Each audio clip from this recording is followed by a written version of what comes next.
Hello, everybody. Welcome to the March edition of Das Listkritiks. Das Listkritiks. And this is my co-host, Tanya Botelho. Hello, everybody. We are quite insane today, yes? Yes, we are. Schnitzel. Very Okay. We were just discussing the possibility of doing the show twice a month. We might introduce something like that in the future. We'll see. Yeah, that sounds like a pretty good idea. We'll explore it. We're both very busy people, but we'll see what happens. Let's get to the lists. Now, we did have to kind of cut last episode short because it was getting long. And so there were some lists that we would have done last month that we didn't get to do. And there was also some that we did get to do, but the recording got all messed up, and then we didn't want to redo it. So we're going to do those this month. So here we are. We're starting off with, from Bolt the Superdog's Tube, his top 10 favorite music genres. Oh, okay. If you remember, I don't know if you remember this, Tanya, he sent us his least favorite music genres. Oh, that's right. He did. Yeah, I remember. All stuff that we never heard of. So what about? I wonder if this is going to be like. Well, just looking at these, some of these are a little weird, but it's a lot more normal. These are his favorite music genres. Number 10 is a weird one, hard trance. Now, what qualifies it as hard? Maybe when you throw. I have no idea. Throw rocks around. Like I understand that what trance is, but I don't know what makes hard trance different from regular trance. So maybe it's kind of like hard bop, that style of jazz that's like bebop, but it's like really intense. Oh, well, I guess. So maybe it's an intensity thing. I'm actually looking at it. Actually, I'm wrong on that. It's not an intensity thing. It actually has a progressive input to it, and that's what makes it hard trance. Okay. Well, So it's like prog and trance. That would be interesting to hear. Okay, so there you go. According to this, it's influenced by a bunch of other genres I've never heard of. Happy hardcore and jungle drum and bass. Happy hardcore? Happy hardcore. This is an oxymoron if I ever heard one. All right, moving on. That is weird. Okay, number 9 is drum and bass. I just mentioned that. Oh, okay. Right. There you go. Number 8, grunge. I've always maintained that grunge is not really a genre. It was more of a cultural scene. More like a scene than anything else. Yeah, because, I mean, pretty much any band, they fit comfortably into one genre or another, you know what I mean? And a lot of what people called grunge was just the bands that sounded like Nirvana, Pretty much. Number 7 is post-punk. Post-punk. Well, when you put post, like post-rock and post-metal tend to be kind of like a little bit avant-garde. But I can't imagine mixing that with punk. I was just going to say, with punk? Really? Yeah, post-punk is a weird one. I'm looking it up. Oh, okay, all right, this makes sense. I guess according to this, like a band like The Cure would be post-punk. I know, well, okay. Yeah. Well, no, that makes more sense than just calling them goth, because that's another thing that's like just a scene and not really a genre. That's true, yeah. So I guess that does make some sense. Number 6 is ska-core. Ska? What? So is it like ska, but they're screaming? Wow. Dude, really? Really? Oh, apparently this is the genre that the Mighty Mighty Boss Tones are. So it basically is ska with yelling. You know what creeps me out about the Mighty Mighty Boss Tones is there's like 11 of them. There's a whole bunch of them, And there's one guy who apparently he doesn't sing or play an instrument. He just dances on stage. Because I saw them on Saturday Night Live once, and there was this one dude that wasn't doing anything. He was just running in place. What? Yeah, all he does is like dance. I if you can call it that. It was weird. Wow. Okay, yeah, I just looked him up on Wikipedia. The guy's name is Ben Carr. He does some back vocals, but basically he's the dancer. And he also manages the band. So I guess because he manages the band, he's like, I want to be on stage. And they're like, well, what are you going to do? And he's like, I don't know, I can run in place. Wow. Oh, man. Okay, I'm gonna move on. Number 5, thrash metal. Of course, we're all familiar with that. Number 4, older metalcore. So I guess he likes metalcore, but he likes the old stuff. Are we talking like 90s, 80s here? Or what are we Well, talking? I don't think metalcore goes back that far. No, that's what I'm saying. I mean, like, what is old for this person? I guess Black Flag would be old for that. Wow, I am old. Yeah.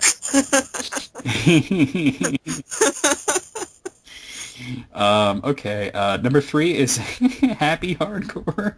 Happy heart.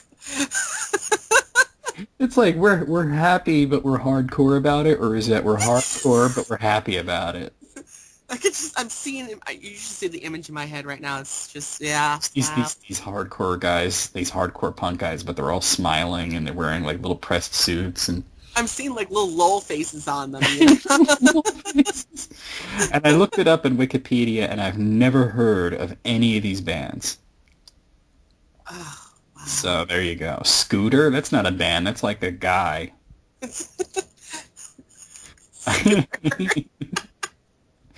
like a Muppet. That's not a yeah, guy. it is a Muppet. Yeah. Or that's Skeeter. But that's Skeeter. All right. Number 2, hair metal. Of course. I like hair metal too. And number 1, alternative rock. That one always bugged me because I'm like, alternative to what?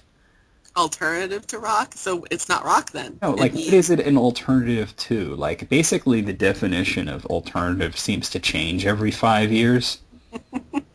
So I do think that that's a scene as well, because, I mean, for a while they were calling REM alternative. What? And that's actually when it first started to call bands alternative. I think REM was one of the first bands that got that label. And now, like, you wouldn't think of them in that sense at all. No, not at all. Like, I think it's basically bands that start off like on college radio and sort of like they start off unknown and then they kind of hit it big, but then they're not alternative anymore because they're big now. And yeah. I don't know. I don't think there's really a sound to it. You know what I mean? I think yeah. I was just gonna say that if there's no sound to it, then you know what I mean. It's not really a genre. Then it's. Well, I mean, welcome to the world of Wikipedia. I mean, there's a genre of music on here. I was just clicking around, and I found that there's actually and I'm not joking. There's a genre of music called Riot Girl, but girl is spelled Grrrl. I just lost my sanity. I'm going to read you just a little bit of this. It says, Riot Girl is an underground feminist punk rock movement that originally started in the early to mid-90s in Washington, D.C. and the Pacific Northwest. What? Yeah. And I've never heard of any of these bands, but listen to this. I got to read this whole like first paragraph. It is often associated with third wave feminism, which is sometimes seen as its starting point. Riot Girl bands often address issues such as rape, domestic abuse, sexuality, racism, patriarchy, and female empowerment, because that's what you want in your punk rock, right? Of course, yeah. Bands associated with the movement include, are you ready? Bikini Kill, Jack Off Jill, Bratmobile, Addicted,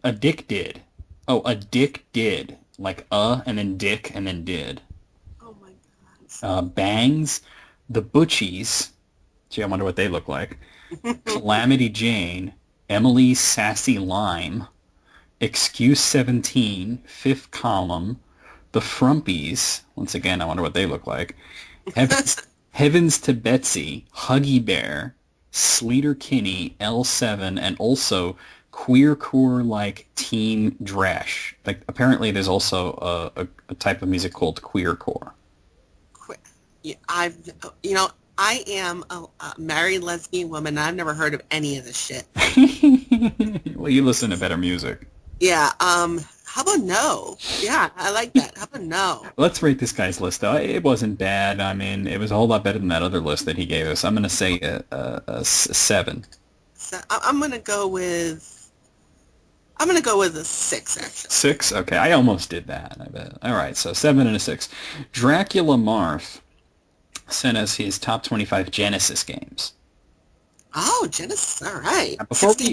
Yeah, before we even talk about this, he did give some honorable mentions to Star Control and Zombies Ate My Neighbors. Ah, great games, great games. Okay.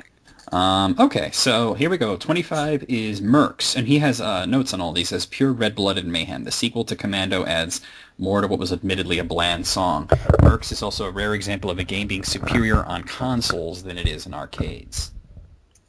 I don't think it's superior in terms of graphics, but Well, in not terms in of terms of graphics, but it did let you play the arcade version and also like a new arrange mode.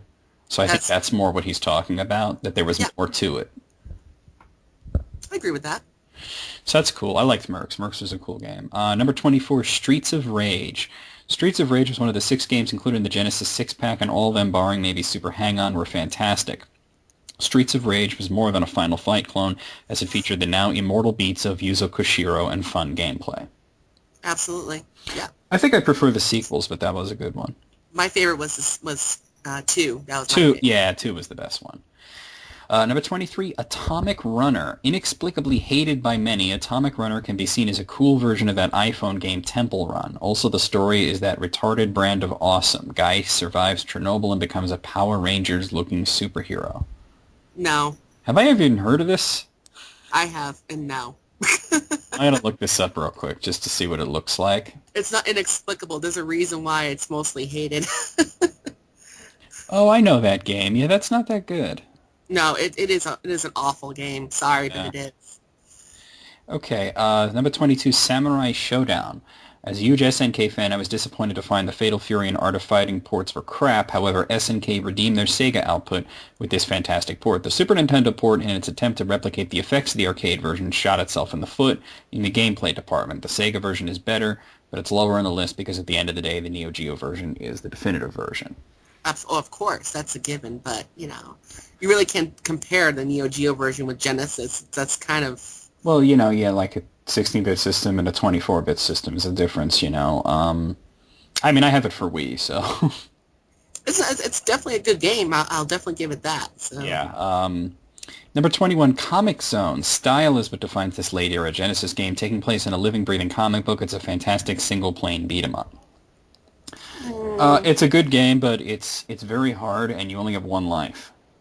Yeah, I found it a bit too difficult, but There's no continues, there's no lives. It's like one death, and you're back to the title screen. it kind of destroyed the fun for me. Yeah, So that's a bit much. It is a fun game, and it's a great concept. It could have been balanced better, absolutely. Number 20, Road Rash. Take Mario Kart's fun gameplay and take off the kitty gloves, you get this EA classic. While I'm none too happy to say anything good about EA lately, I've always enjoyed Road Rash. And well, I never actually got into it. I'm not saying it's a bad game. Just never got into it. It's just something that you play to just zone out, It's not something you play. It's like Mario Kart, I mean, you're just driving around on a motorcycle, whipping people with chains and punching people. It's great. Oh, okay. Number 18, oh, I'm sorry, I'm skipping one. Number 19, Phantasy Star 3. People like to say 2 and 4 were better, but hey, my opinion, I love the concept of a story spanning several decades. Change isn't always bad, as this game proves. I've always said that that's an underrated one. Me too. And actually, I'm glad you put that on the list. 3 is actually one of my personal favorites for an RPG. So, yeah. And if you liked a story spanning several decades, you might want to play Dragon Quest V.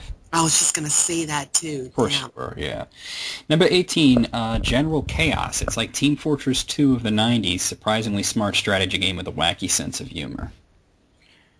I never played it. I haven't played it, but it sounds like it's fun. Yeah, I never played it. Number 17 is Gain Ground, deceptively intelligent strategy game in the guise of a medieval version of Commando. Despite being on several Sega compilation, it constantly gets overlooked. It must be, because I've never heard of it. I was just saying, the only time I've actually, I have heard of it in the Game Genie booklet. That's the only time I've actually heard of it. So, yeah. Number 16, Sonic the Hedgehog 3 and Knuckles. 2 of the best games of 1994 combined into an awesome adventure that pushed the limits of the Genesis power. Absolutely. I don't know how much it pushed the limits, but it was a spectacular game. It was an awesome game. Absolutely. Okay. Number 15, Columns. People like to decry this game as a Tetris knockoff, but its similarities end with falling multicolored blocks. In some ways, I actually prefer Columns to Tetris. Well, I mean, it's not like Tetris, and it's not nearly as good as Tetris. But I guess it's, I don't know, a distraction? The only thing I can say about Columns is that my mom used to play it all the time. So, I mean, I'm kind of questioning that because I mean, no matter how much you like Columns, is it really better than Sonic 3? absolutely not. Not even Not close. Yeah. Number 14, Golden Axe, Barbarian Brawling from the 80s. Fun fact, the Golden Axe is silver in the Genesis version. Can't win them all. Well, the Genesis wasn't known for its great color palette. no, absolutely not. I never liked the original Golden Axe. I always preferred the sequels. But 2 is my favorite. Yeah. Number 12, I keep skipping. Number 13, Bonanza Brothers. Years before Grand Theft Auto, Bonanza Brothers was teaching us that crime pays. Like Gain Ground often gets overlooked. A semi-stealth platformer. Never heard of it. I played it once back when I was a kid, and I never played it ever again. You know what? I might have even done like a video on it and found it to be forgettable. Yeah, I don't even remember it. So. Actually, I'm looking at it. I think I might have played that. It looks stoopy. Yeah, I don't think it was very good. Yeah, well, whatever. Number 12, Sonic the Hedgehog. Sega needed their Mario and Alex kid wasn't cutting it. Thus, we got one of the most hectic platformers ever made. Well, yeah, but compared to Sonic 3, you putting it higher up? Really? I mean, I think there's some nostalgia glasses on there. But, Definitely, yeah. Number 11, Mortal Kombat 2. Yes, the Super Nintendo version is superior. Yes, the original game is more Sega. Yes, the sound is crap, but it's still the best Mortal Kombat on the Genesis. Well, no arguments there. No, I can't argue. Especially since the Genesis port of 3 was even worse than the Super Nintendo one, and the Super Nintendo one was bad. Oh, the Super Nintendo was horrific. Ugh. Yeah. Number 10, NHLPA Hockey 1993, one of the few sports games to really grab me. Actually, you know what's funny is that I always played 94 back when I was a kid. That was my thing. I forget which one I played, but my cousin had a Genesis, and we would play a hockey game, and we would mainly just knock each other down and goof around. We weren't. It was fun. We weren't really interested in the actual gameplay, but just goofing off was fun to us. It was almost like a party game back then. It was kind of a party game. Number 9, The Revenge of Shinobi. With its Yuzo Koshiro soundtrack and slick gameplay, Revenge of Shinobi is one of the top action platformers on the Genesis. I agree with that. That was a good game. Absolutely agree, yeah. Number 8, Vector Man, one of the last first-party games for Sega. Graphics almost on par with Donkey Kong Country and arguably better gameplay. Okay, I disagree with everything you just said. Well, first of all, saying that it's one of the last first-party games, that's just factually incorrect because there was a Vector Man 2. That's right. Graphics on par with Donkey Kong Country, not even close. Not even close. Have you seen Donkey Kong Country? The character looks great, but the rest of it, not so much. And as for the gameplay, no, not even close. No, not even close. No. It's fun, but it's not. You're making it out to be like a masterpiece. Yeah. Number 7, Mega Turrican. While lacking the non-linearity of the previous Turricans, it had refined gameplay with a Bionic Commando-esque grappling hook, not to mention the soundtrack, easily up there with Streets of Rage and the Sonic series as one of the best. Never played it. It's underrated. It's you've played Turrican, though, right? I played Turrican, yeah. Yeah. I mean, it's the same basic idea. Oh, okay. Yeah, it does have a good soundtrack. Number 6, I'm glad you're including this one, Rocket Knight Adventures. While they didn't release a lot of Sega Genesis games, Konami did a fantastic job at their output. Their best is Rocket Knight Adventures, one of the few radical animal mascots to not suck. It was a great game. That was a cool one. Yeah, Konami did better at making Sega games than Sega did. Which is really kind of funny when you think about it. So, I mean, look at like Castlevania and Contra, how good they were on the Genesis. Oh, I forgot about Contra Hardcore. Yeah, that's right. I mean, yeah. Number 5, Ghouls and Ghosts. Vastly superior to the arcade version, more fair than Ghosts and Goblins. I don't know about this vastly superior to the arcade version shit, but it was good. It was good, but I definitely not superior to the arcade version. That's not even close. Number 4, Street Fighter II Special Championship Edition. You know why it's here. Well, as long as you had the special controller, right? Well, yeah, special controller, but if you don't, you're screwed. Yeah, that was a good port, though. Number 3, Streets of Rage 2, possibly the greatest beat-em-up ever made. Lots of variety in a beat-em-up, and an excellent Yuzo Koshiro soundtrack. One of the greatest beat-em-up ever made. I don't know about that. I don't know about ever made, but it was definitely one of the best in the Genesis. It was probably the best on the Genesis, that's for sure. Yeah. But, Turtles in Time, just saying.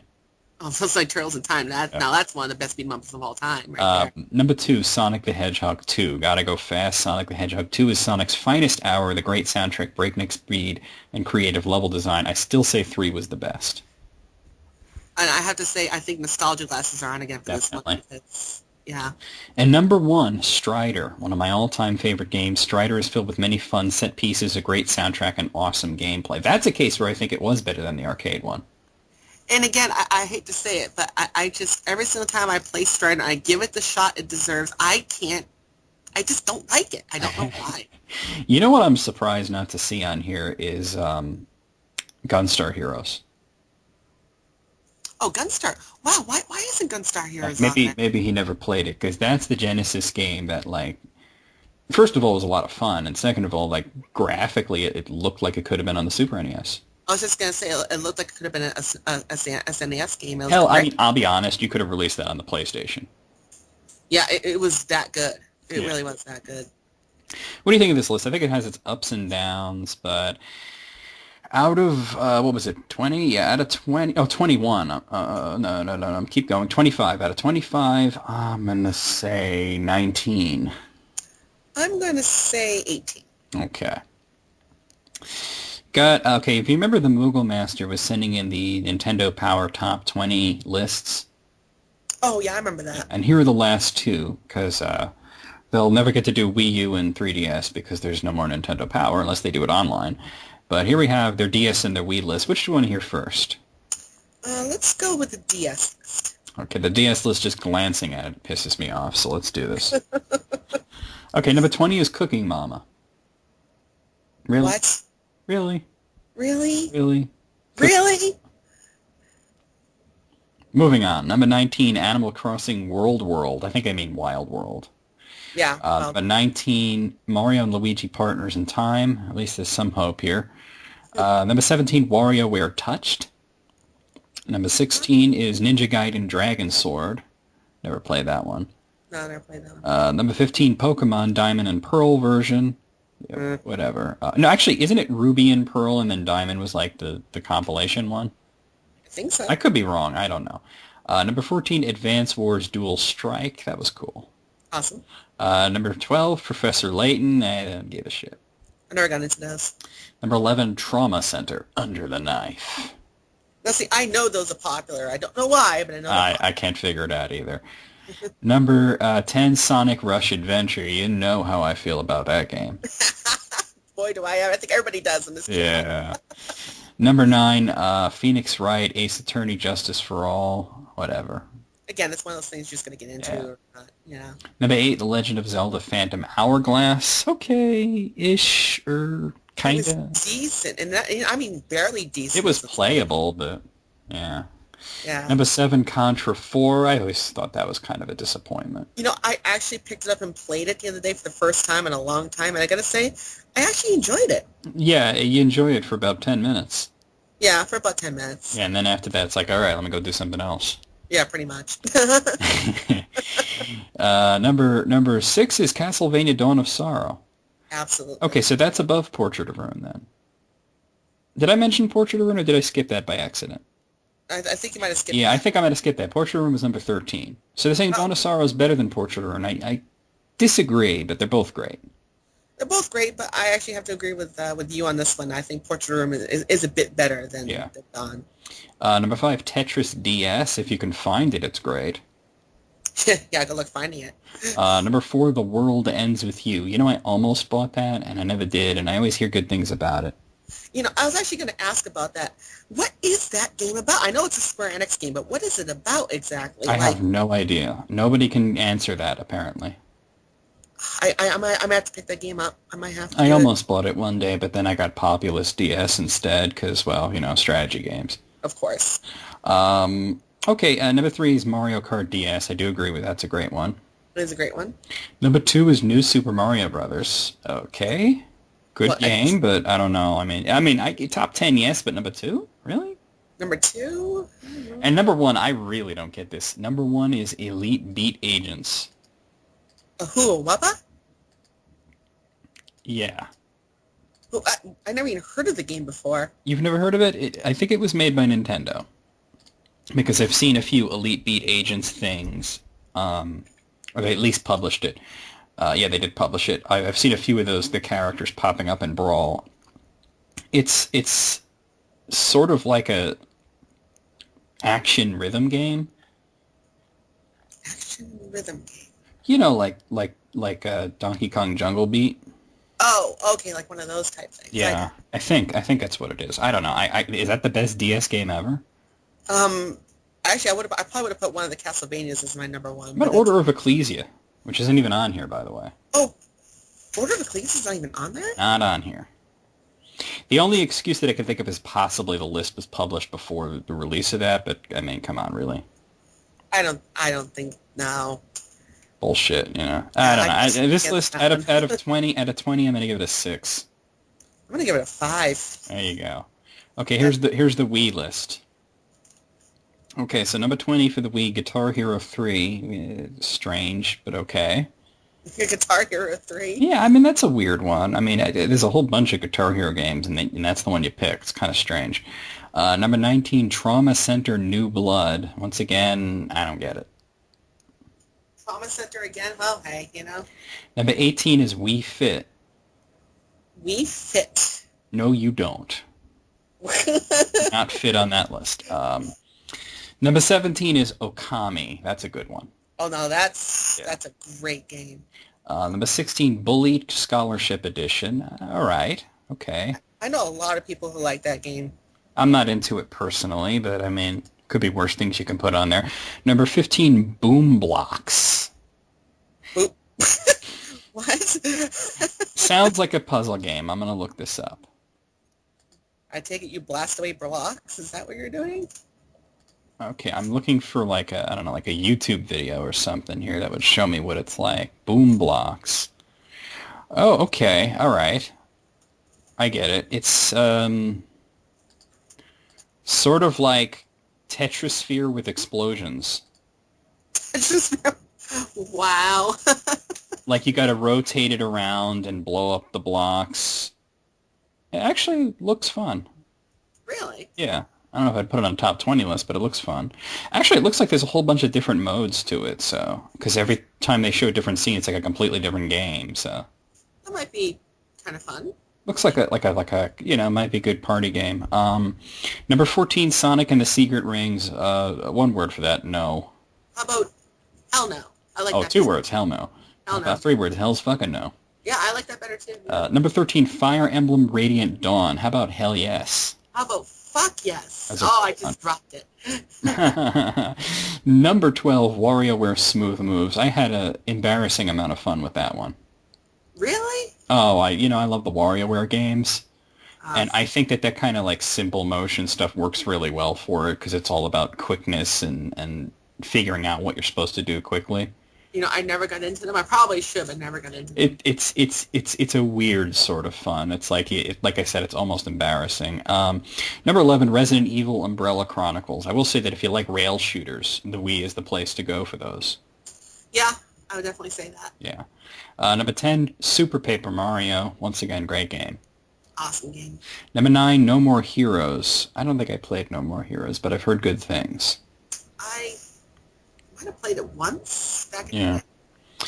Number 8, Wii Sports. I mean, everybody plays that for a little bit, and then, if you're a gamer, you kind of just move on, you know what I mean? Like 5-10 minutes of that, then you move on. Yeah, I mean, Wii Sports is great for the people who think that's the only thing the system does. Yeah. And there are a lot of those people. They think the Wii is a machine to play Wii Sports.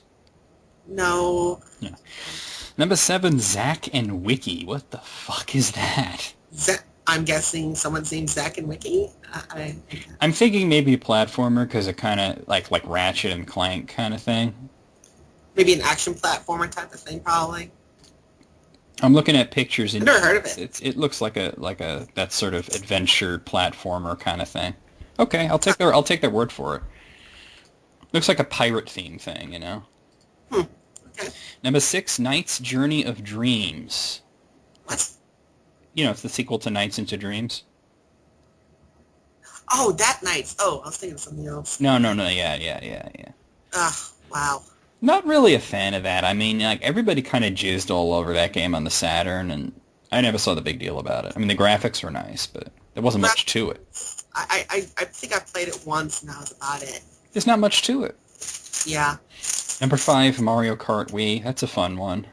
Absolutely. Number 4, Metroid Prime 3 Corruption. Absolutely great game. Spectacular.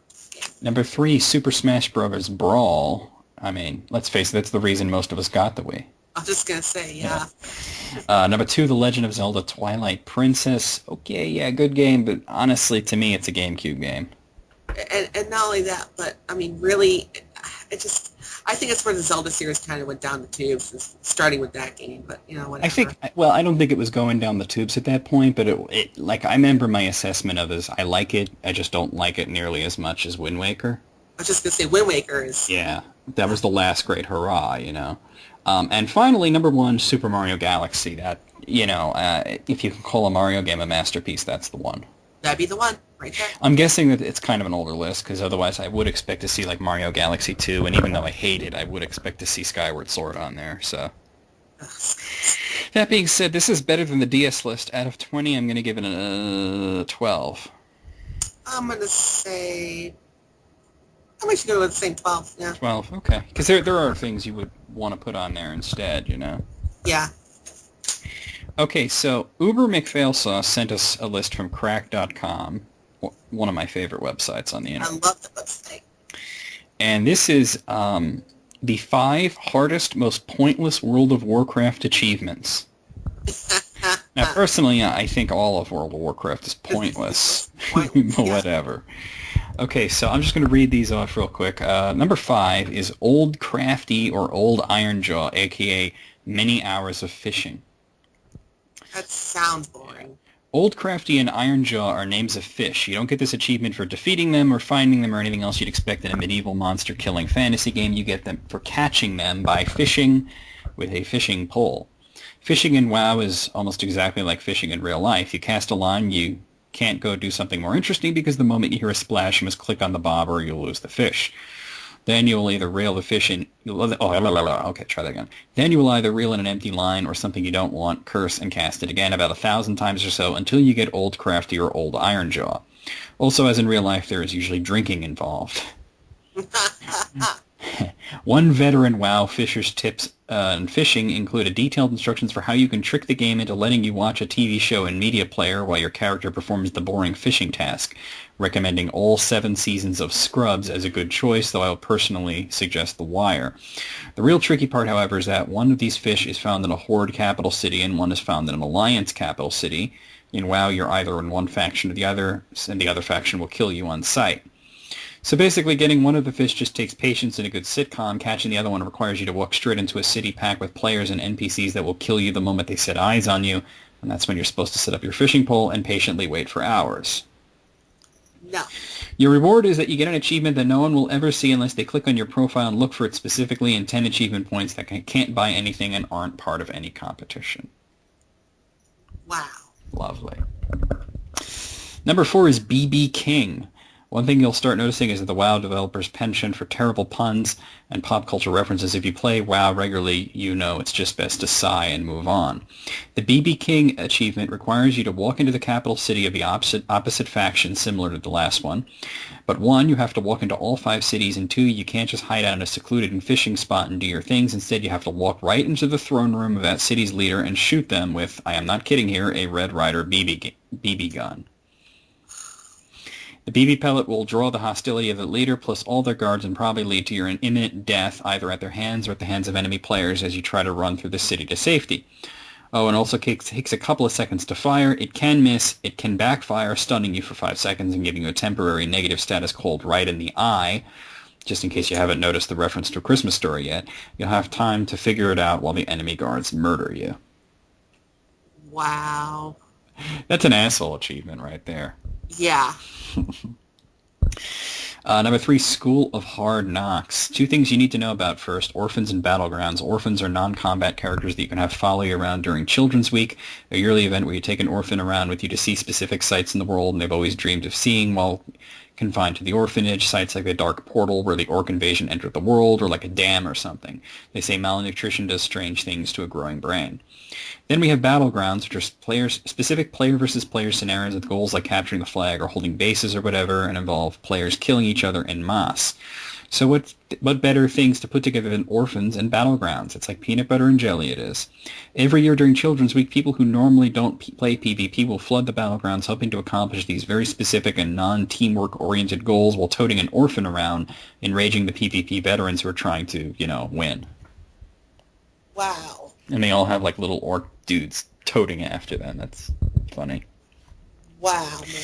Number 2 is this is a good name for an insane achievement. It's Insane in the Membrane. Haha, Cypress Hill, yeah. Remember, like I said, just sigh and move on here. This achievement means you've raised your reputation with the 8 most useless factions in the game. This is how faction works. Number 1, Blizzard installs them as an official faction in the game, which means they get a name and a little progress bar on your reputations page. Number 2, Blizzard implements some things you can do to improve that reputation, like quests or items you can turn in or something. Number 3, Blizzard creates rewards that you get for having certain reputation level and puts a quartermaster in the game that you can buy these rewards from. There are a few factions in the game where they basically get to step 1, and then when it came to step 2, implemented one thing you could do to increase that reputation, then forgot about adding any more, and just never really got around to step 3 at all. So the lack of attention to step 2 means you can only increase your reputation at a snail's pace for those factions, and the lack of a step 3 means you get nothing for doing it except people shaking their heads sadly at you. So the developers thought it would be funny to give out an achievement for getting max reputation with all these factions, which one person has calculated would take approximately 360 hours of playing time that can't be spent killing bosses, getting gear, or achieving any game goals, never mind the time you could spend with your family or exercising. In return, not only do you get the achievement, but also a title that appears at the end of your name, which is The Insane. So if you were Tanya in the game, you would be Tanya the Insane. Tanya the... Well, I am insane, but not like that. Yeah, it already kind of applies, but for different reasons. Yeah.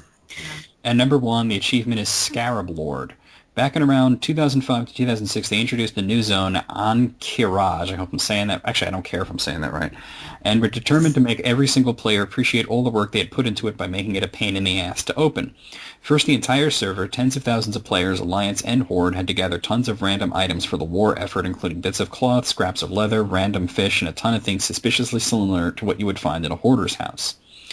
While the peons of the world were doing that, the top guilds were racing in their own way to become the official gate openers. They first had to pick an official ribbon cutter in the guild to put all their efforts behind and went on a crazy quest line involving clearing dungeons, killing bosses, going on scavenger hunts, and gathering 16,800 items dropped by monsters that players couldn't kill alone.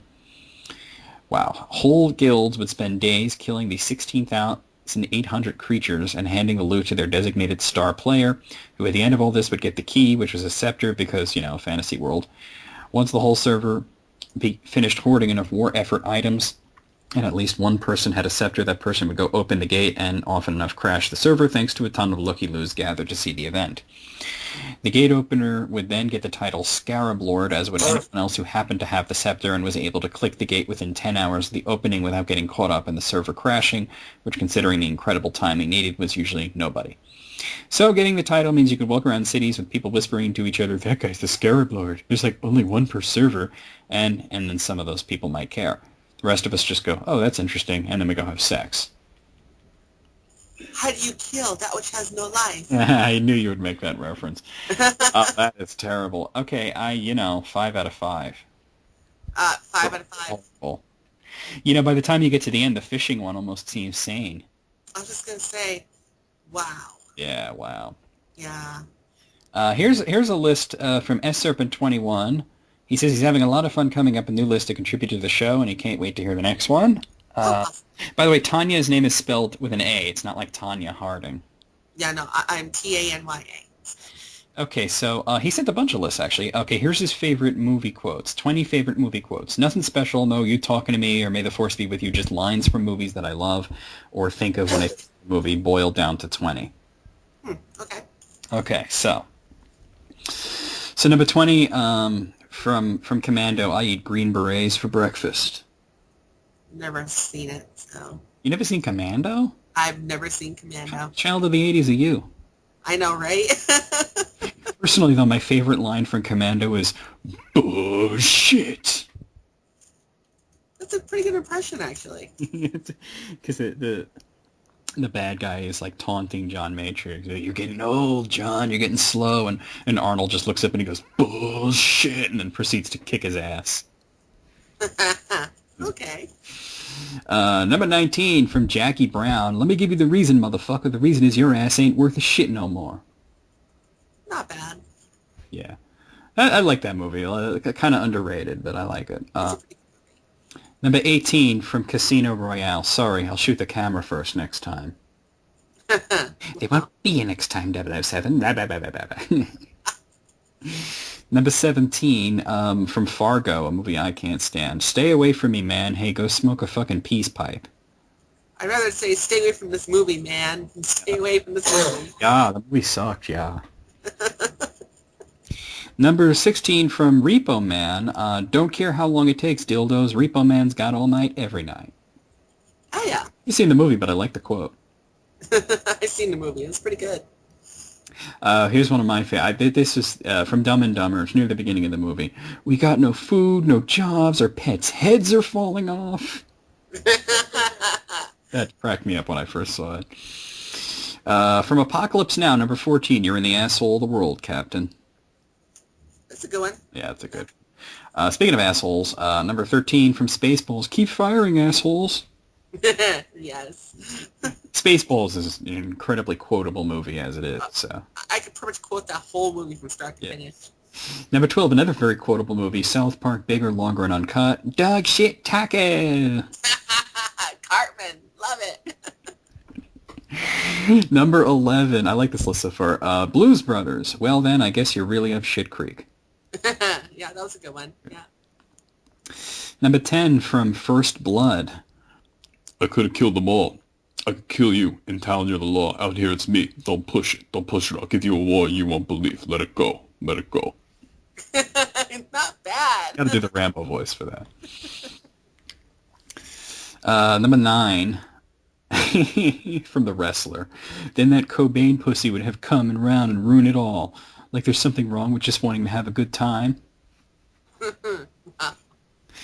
Number 8, one of my favorite lines from one of my favorite movies, Pulp Fiction. English, motherfucker, do you speak it?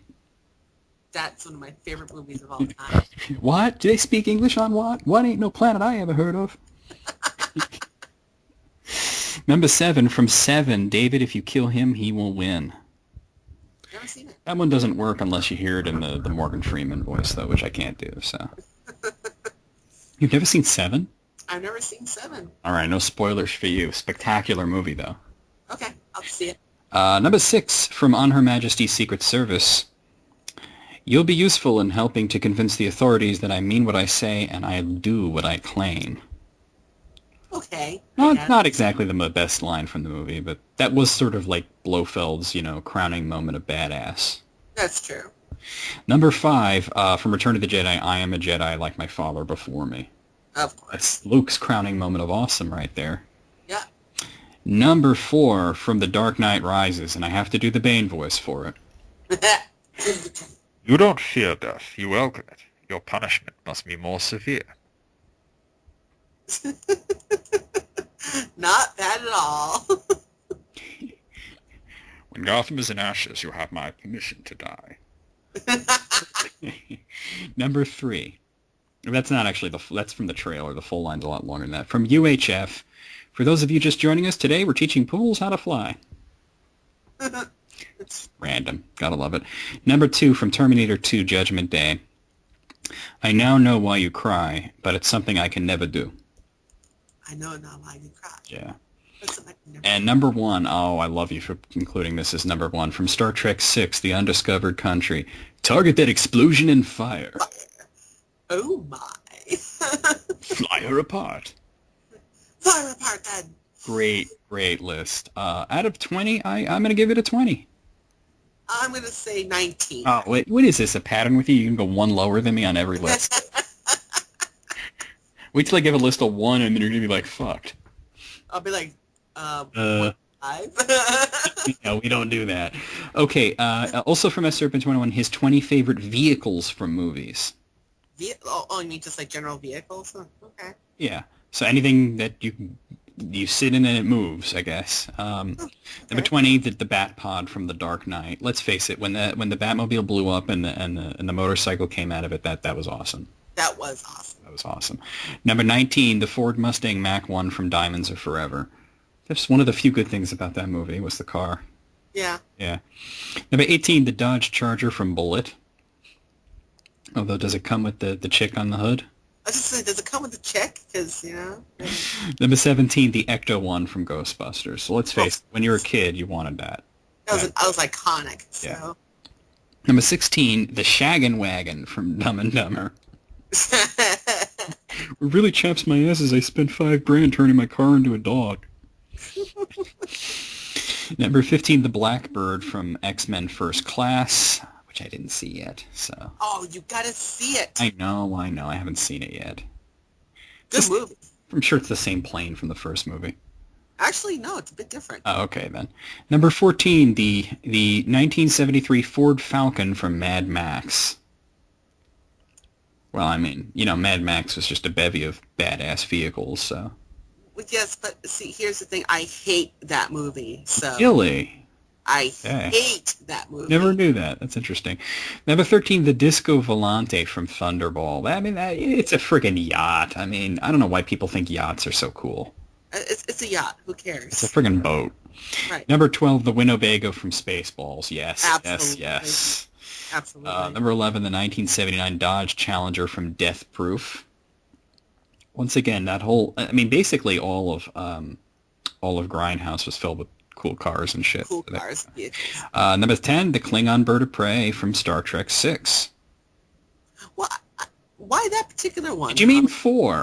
I was going to say, did you mean 4? Because that's kind of what they used for that. It's 4, the bounty. Yeah. Yeah, I don't know. That's weird. Number 9, the DeLorean from Back to the Future 2, because it can fly and has Mr. Fusion. Of course. Yeah. Number 8, the Bluesmobile from the Blues Brothers. Actually, I didn't really care for that. They really did drive that one apart, though. Yeah, they did. Number 7, Little Nelly from You Only Live Twice. Honestly, that's the only part of the movie I hated. I was just to say, I thought it was like flaw. Yeah, the rest of the movie was cool, but the Little Nelly thing, that was stupid. Number 6, the Millennium Falcon, Star Wars. Yeah, I mean, iconic. Durr. Number 5, the Bandits Trans Am from Smokey and the Bandit. Okay, yeah. I remember those movies. Wow. Yeah, that's bringing you back, right? Yeah. Number 4, the Tumbler from Batman Begins. Let's face it, that was a very different Batmobile right there. That was it was really cool, though. I thought it was cool, yeah. Yeah. Number 3, the Aston Martin DB5 from Goldfinger, and also from Skyfall, I should mention. I was going to say from Skyfall, too, yeah. I hate these people that they want to try and argue that Skyfall was bad when it was, in fact, awesome. It was an awesome movie. Yeah, and somebody was saying, like, if this is a reboot and, he's not the same Bond, then how come he has that car? And I'm like, man, you don't pay attention. He won it in a card game in the friggin' Casino Royale. Exactly. And then, of course, he probably tricked it out because he thought it was funny. Yeah. Number 2, the Enterprise from the original Star Trek movies. Although, you got to specify whether you mean the Enterprise or the Enterprise A, because they were very different. Or do you mean the Enterprise from the new original series movie? I mean, like. Yeah.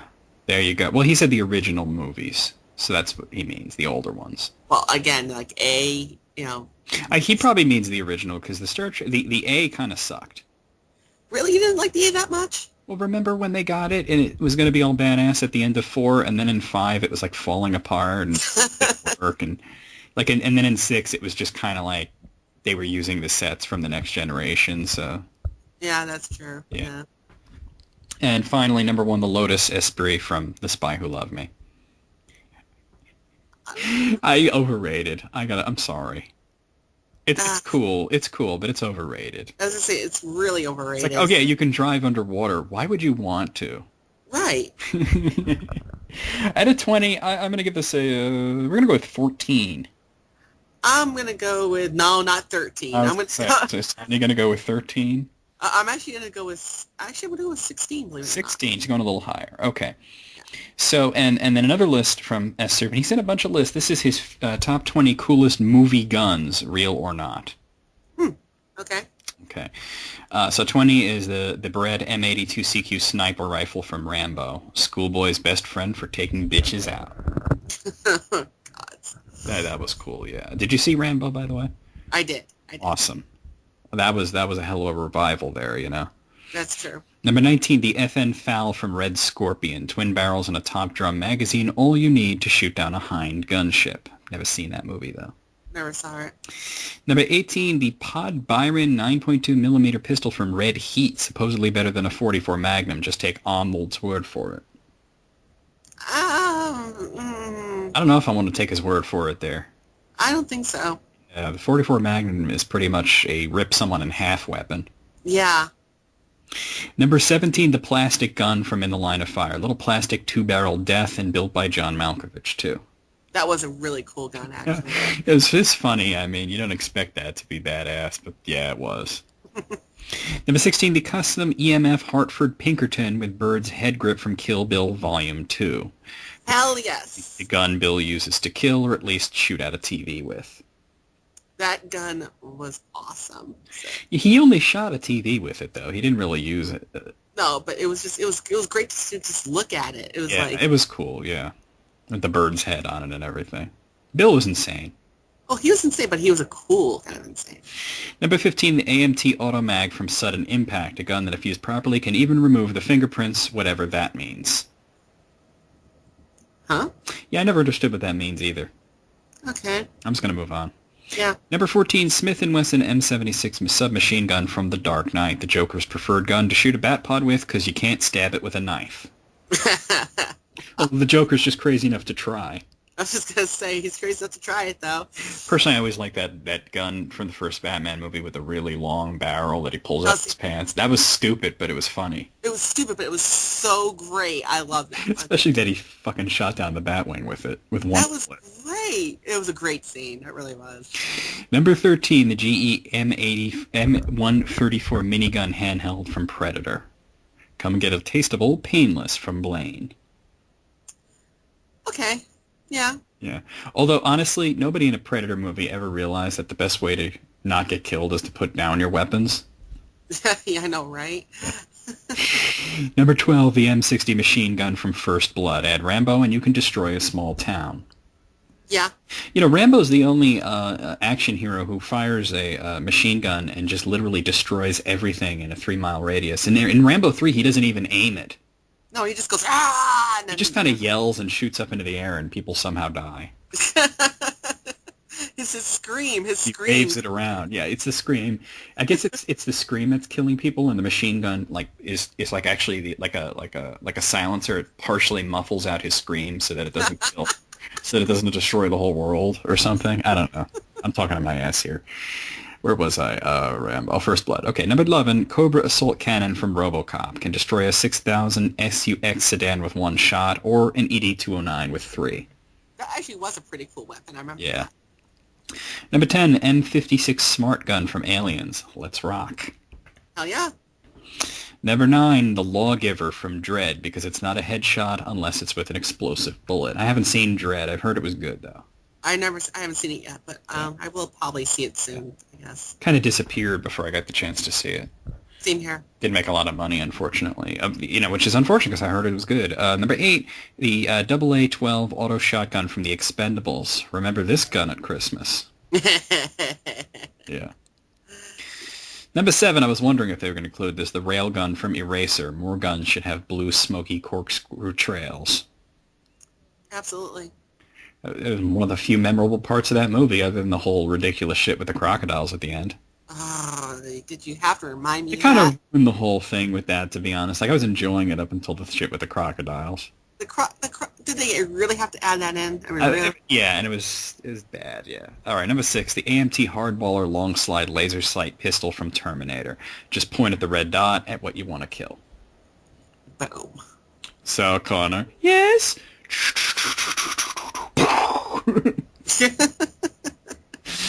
Number 5, the Auto 9 from RoboCop. Almost as cool as the way it's concealed. You know, because it's in his leg. Oh, it's in his leg, Kinda yeah. comes out, yeah. Number 4, the Smith & Wesson Model 15.3 with extra long barrel from Batman. Just one bullet to take down a bat plane. I'm glad he mentioned that because I had just talked about that. Yeah, it really was an awesome, iconic scene. I love how it was in his pants, though. How would he walk? How was he walking with that thing in his pants? And how Because it must have been like nearly down to the ground, you know? and that gun must have, how long was that gun anyway? Was it like what, It 5 foot? it looked like it was about at least 4 feet long, just the barrel. It had to have been. Had to have been. It was a really funny scene, though. Number 3, the Winchester 1887 lever action shotgun from Terminator 2. Flip cocking rules, is what he says. Okay. I think that's the gun that he was using when he was on the motorcycle and there was the truck. Oh, and he was going. And it was and it was just I mean, that was a great scene. Number 2, the Walther PPK from the James Bond series, nice and light, or for a lady's handbag. Yep. And number 1, it needs no introduction, the Smith & Wesson 44 Magnum Model 29 from the Dirty Harry series. Of course, that thing just destroyed. Gotta ask yourself one question: do I feel lucky? Well, do ya? Punk. Okay, out of 20, was it? Yeah, 20. I mean, they pretty much hit on everything. I'm gonna give it a 20. I'm gonna give it a 20. Yeah, there's nothing really that I was hoping he would put the Joker's gun in there, and he did. So That was great. that was cool. All right, and he also sent his top 100 favorite games. Ooh, wow. Okay. So as usual, I'm gonna run through this 10 at a time. Okay. Remember, this is from S. Serpent. Okay, so number 100, Pitfall 2, The Lost Caverns for Atari 5200. Number 99, Akari Warriors from NES. Okay, is he trolling? Number 98, Zone Ranger for Atari 5200. Number 97, Sonic CD for Sega CD. Number 96, Super Mario Brothers for the NES. Number 95, Ninja Gaiden 2, The Dark Sword of Chaos for the NES. Number 94, Judge Dredd for Super NES. Number 93, X-Men vs. Street Fighter Arcade. Number 92, Mega Man on the NES. And number 91, Kid Icarus for NES. It's a good mixture of good games and crap. I was going to say, I think he's trolling us with a couple of those there, so... Pitfall 2 and Akari Warriors, really? Really? AV Gent just did a video on Akari Warriors, too, so... If you're going to play Akari Warriors, at least include the arcade version, not the horrible conversion for NES. Yeah. Moving on. Number 90, Samurai Showdown arcade version. Number 89, Streets of Rage 2 for Genesis. Number 88, Zenji for Atari 5200. Number 87, Killer Instinct arcade version. Number 86, Metroid for NES. Number 85, Mega Man 2 for NES. Number 84, Dragon Quest for NES. Number 83, Terminator 2, the arcade game. And number 82, Castlevania for NES. And number 81, Worms 2, PC version. Worms 2 and Terminator 2, the arcade game? Well, that was mindless fun. You mean basically just shooting things over and over again. It was stupid. It's a Lightgun game. Did you really expect it to be good? I mean, I don't know. It was kind of fun. I played it a few times. I mean, you got to consider, though, to play Devil's Advocate, that is number 83, but then again, he also puts it above Mega Man, Kid Icarus, Samurai Showdown, Metroid, Super Mario Brothers, and Mega Man 2, so... Yeah, that makes no sense. So that's weird. All right, moving on. Number 80, Sonic the Hedgehog 2 for Genesis. Number 79, Godfather Dawn's Edition, PlayStation 3. Number 78, Fazanadu for NES. Number 77, Teenage Mutant Ninja Turtles for NES. Number 76, Double Dragon 2 NES version. Number 75, Gumshoe for NES. Number 74, Street Fighter 2 for Super NES. Number 73, Mega Man X for Super NES. Number 72, X-Men, the arcade version. And number 71, Super Dodgeball for NES. Super Dodgeball, one of my personal favorites. That's a good one. I don't know about Gumshoe and fucking Ninja Turtles there, though, but for the most part, those are good games. Nostalgia, maybe? Yeah. I mean, I will say the Ninja Turtles game was kind of like underrated in the sense that because of AVGN, everybody talks about it as being like a terrible piece of shit. And the reality is, it's just really hard.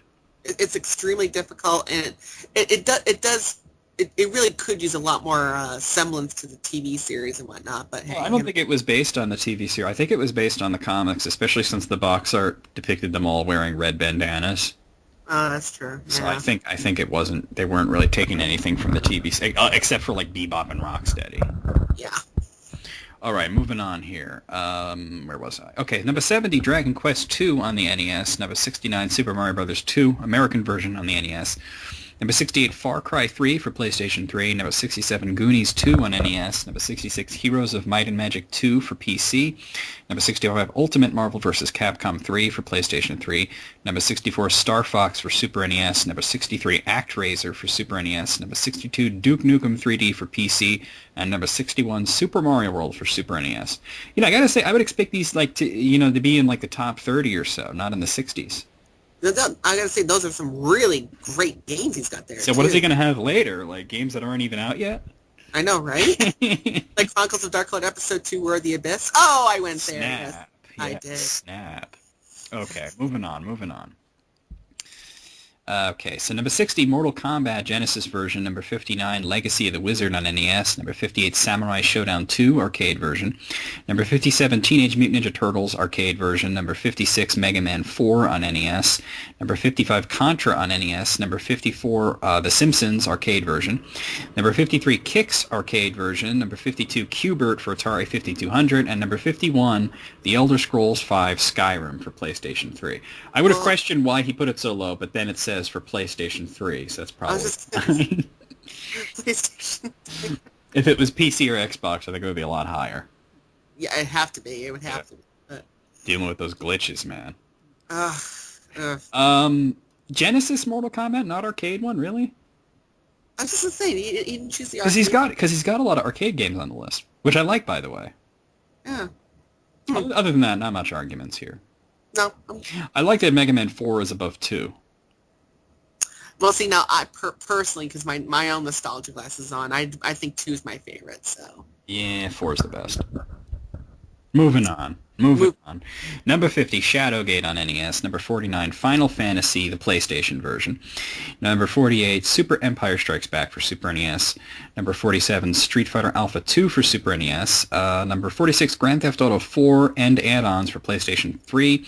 Number 45, Super Castlevania 4 on the Super NES. Number 44, Doom 2 Hell on Earth for PC. Number 43, Zelda 2 The Adventure of Link on NES. Number 42, Final Fight Arcade Edition. And number 41, Sleeping Dogs for PlayStation 3. Well, first of all, those are some awesome games, but I gotta say, Super NES version of Alpha 2 is weird. That is a little weird. And the PlayStation version of Final Fantasy, the original, I mean, it was good, but why not get the PSP version? That's the definitive one there. I could only assume that, like, just by looking at this list, I could tell that he doesn't have like an Xbox 360, he has PlayStation 3. So I assume he doesn't have a PSP. Oh, okay. Well, that would account for that then. Yeah, I guess. Actually, there's no handheld games anywhere on this list. It seems. So he may not be including handheld games. Oh wow, that's right. I didn't hear even any GBA games either. No Wow. Game Boy Advance, nothing like that. So he may be not including handhelds for whatever reason. Oh, okay. Or maybe he never had one. Who knows? Okay, moving on. Where was I? Okay, there we are. Number 40, Mortal Kombat 2 Super NES. Number 39, Super Mario World 2 Yoshi's Island on Super NES. Number 38, Bubble Bobble on NES. Number 37, Twisted Metal Head On for PlayStation 2. Number 36, The Legend of Zelda on NES. Number 35, Mortal Kombat, PlayStation 3. Number 34, Jackal for NES. Number 33, Castlevania 3 Dracula's Curse on NES. Number 32, Wing Commander 2 Vengeance of the Kilrathi for PC. And number 31, Dragon Quest VIII Journey of the Cursed King on PlayStation 2. Well, Dragon Quest VIII, I mean, come on. My favorite game. I'm glad you included it. I was just gonna say, I'm glad it's on there, but Very few games can give me the amount of joy that one did.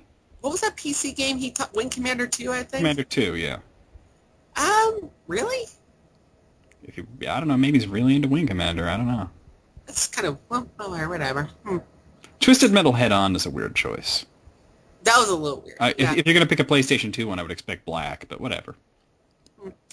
Okay, number 30, Super Mario Bros. 3 on NES. Number 29, Donkey Kong Country 2D's Conquest on Super NES. Number 28, Wing Commander 4, The Price of Freedom on PC.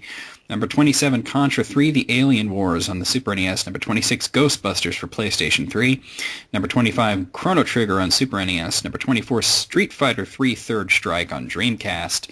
Number 23, Capcom vs. SNK 2 for PlayStation 2. Number 22, SimCity on Super NES. Number 21, Saints Row 2 for PlayStation 3. Well, okay, I'm not going to say anything because I'm going to let you say what you know is in my mind right now. Well, I don't know what's in your mind, but Well, I'm glad Donkey Kong Country 2 is there, and I haven't seen the other ones, though, so I don't know how much to say about that. But I gotta say, this list started off a little rocky, but, and I disagree with the order of some of these, but this is, like, probably the best top 100 games list we've seen. Oh, this is really, really great, but I'm a little concerned about the placement of Chrono Trigger on this list. Number 25, well, he may not be as big of an RPG person as we are. That might be the case. I mean, he has had Dragon Quest games on it, which is great, but... Yeah, there's no bad RPGs on here. I haven't seen Earthbound. Thankfully. I got into a whole argument with a coworker about that, too. Oh, did you? Like, yelling, I'm like, Earthbound is pretentious crap, and she's like, but I like it. Anyway, moving on. Number 20, Narc, the arcade version. Number 19, I kind of figured he is a wrestling fan. WWE SmackDown, Here Comes the Pain on PlayStation 2. Number 18, L.A. Noire for PlayStation 3. Number 17, Super Metroid on Super NES. Number 16, Quake 2 for PC. Number 15, Saints Row the Third on PlayStation 3. And number 14, Dragon Quest 4 on the NES. Number 13, Star Raiders for Atari 5200. Number 12, Final Fantasy 4 or 2 or whatever you're going to call it for Super NES. And number 11, Teenage Mutant Ninja Turtles 4 Turtles in Time on the Super NES. Final Fantasy 4 is not better than Chrono Trigger. That's all I have to say about that.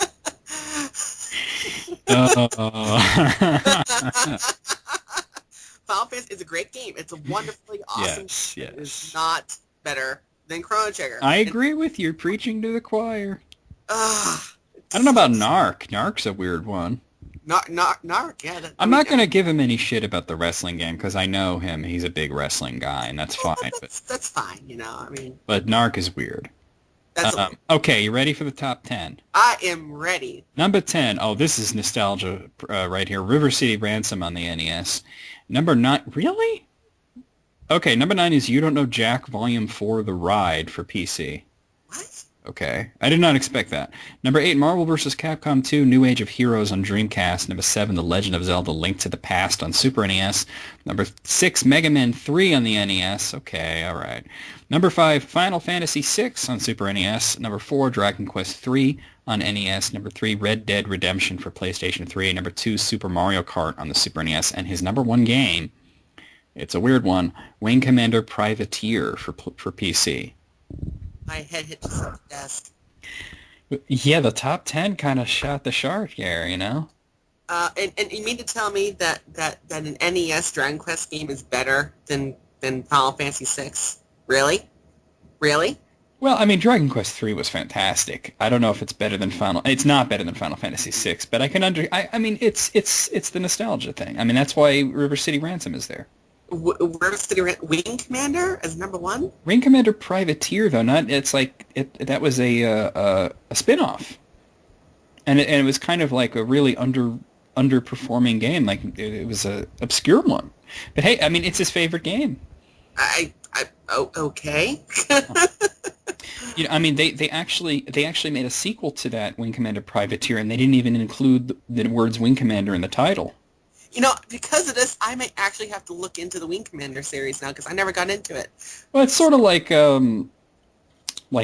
X-Wing versus TIE Fighter, kind of like that. Have you ever played those on PC? Yeah, I did, actually. Yeah, kind of like that. All right, so out of 100, what do you say, Tom? I'm going to let you do your thing. Well, there's some really awesome ones, and then there's some questionable ones, and of course, Chrono Trigger kind of destroyed me with his placement. Keep in mind, it's his favorite games, not it's his best. favorite game. I'm going to be generous, and I'm going to say an 88. I'm going to go a little high. I'm going to go 94. 94. Usually when you see top 100 lists, they are a mess. And like I said, I question some of these things, but it's not a mess. Still can't believe that. Okay, so a couple of lists sent from Dimebag Zombie. He sent us his top 5 Peter Jackson films and his top 10 cinematic badasses. Which one do you want to hear first? Ooh, you pick this one. All right, well, we'll go with the Peter Jackson films because I'm dying to see this. Number 5, The Hobbit: An Unexpected Journey. Oh, of course. That's the only one he didn't write anything about, but okay. Number 4, okay, this is questionable, but not for the reason that you'd expect. He's putting District 9 on here. which was not directed by Peter Jackson. It was Oh, produced by him, but it was not directed. It was directed by Neil Blomkamp. He says, very close to surpassing number 3, but for everything it boasted in special effects, action scenes, atmosphere, and creative imagery, it lacked in character development, which I disagree with, by the way, but I don't think it should be on the list anyway, because it's technically not a Peter Jackson movie. Number 3, The Lord of the Rings, The Two Towers. He says, I always remember this one from the Return of Gandalf to the Battle of Helm's Deep. It's the one that I recall the most from. Actually, I have to agree. That's my favorite out of the trilogy. I thought Return of the King, that was my favorite, but it was close, you know? Yeah. Number 2, Dead Alive. I have no idea what he was on to make such a movie, but the movie industry needs more of it. Really? You ever seen Dead Alive? No. It's quite possibly the bloodiest, goriest movie ever made. Ooh. It is just disgusting in how much... It's a zombie movie, and it's just the zombies and the people just getting ripped apart constantly. And it's not just like, oh, you see some blood and guts. I mean, it's like very visceral. Like you see intestines flying around and people's brains coming out. And it is gross, but it's like a train wreck. You can't look away. Oh, my God. And number 1, and I'm so glad he put this at number 1 and not one of the Lord of the Rings movies, even though I love the Lord of the Rings movies, The Frighteners is number 1. Oh, that's a great movie. Love that movie. If you have Michael J. Fox, you've pretty much assured a strong performance, but that's not what keeps me watching The Frighteners time and time again. I've watched the entire movie just for Jeffrey Combs' performance as FBI agent Dammers. He consistently makes me crack up in every scene and needs more better roles. Yes. He was funny. I just love the whole movie. Like the whole atmosphere and everything was great. And the plot, I mean. Out of 5, I'm gonna say 4 on this one. I'm taking one off for District 9, even though it's one of my favorite movies. It doesn't belong on that list. And again, District 9 is one of my favorite movies, but it is not a Peter Jackson movie, so 4, yeah. Yeah, it was made out of his production company, but he didn't make it. It's too bad, too, because, I mean, I kind of wish it was a Peter Jackson, because it was that good. Yeah, but it would have been a different movie, though. You know what I mean? You think so?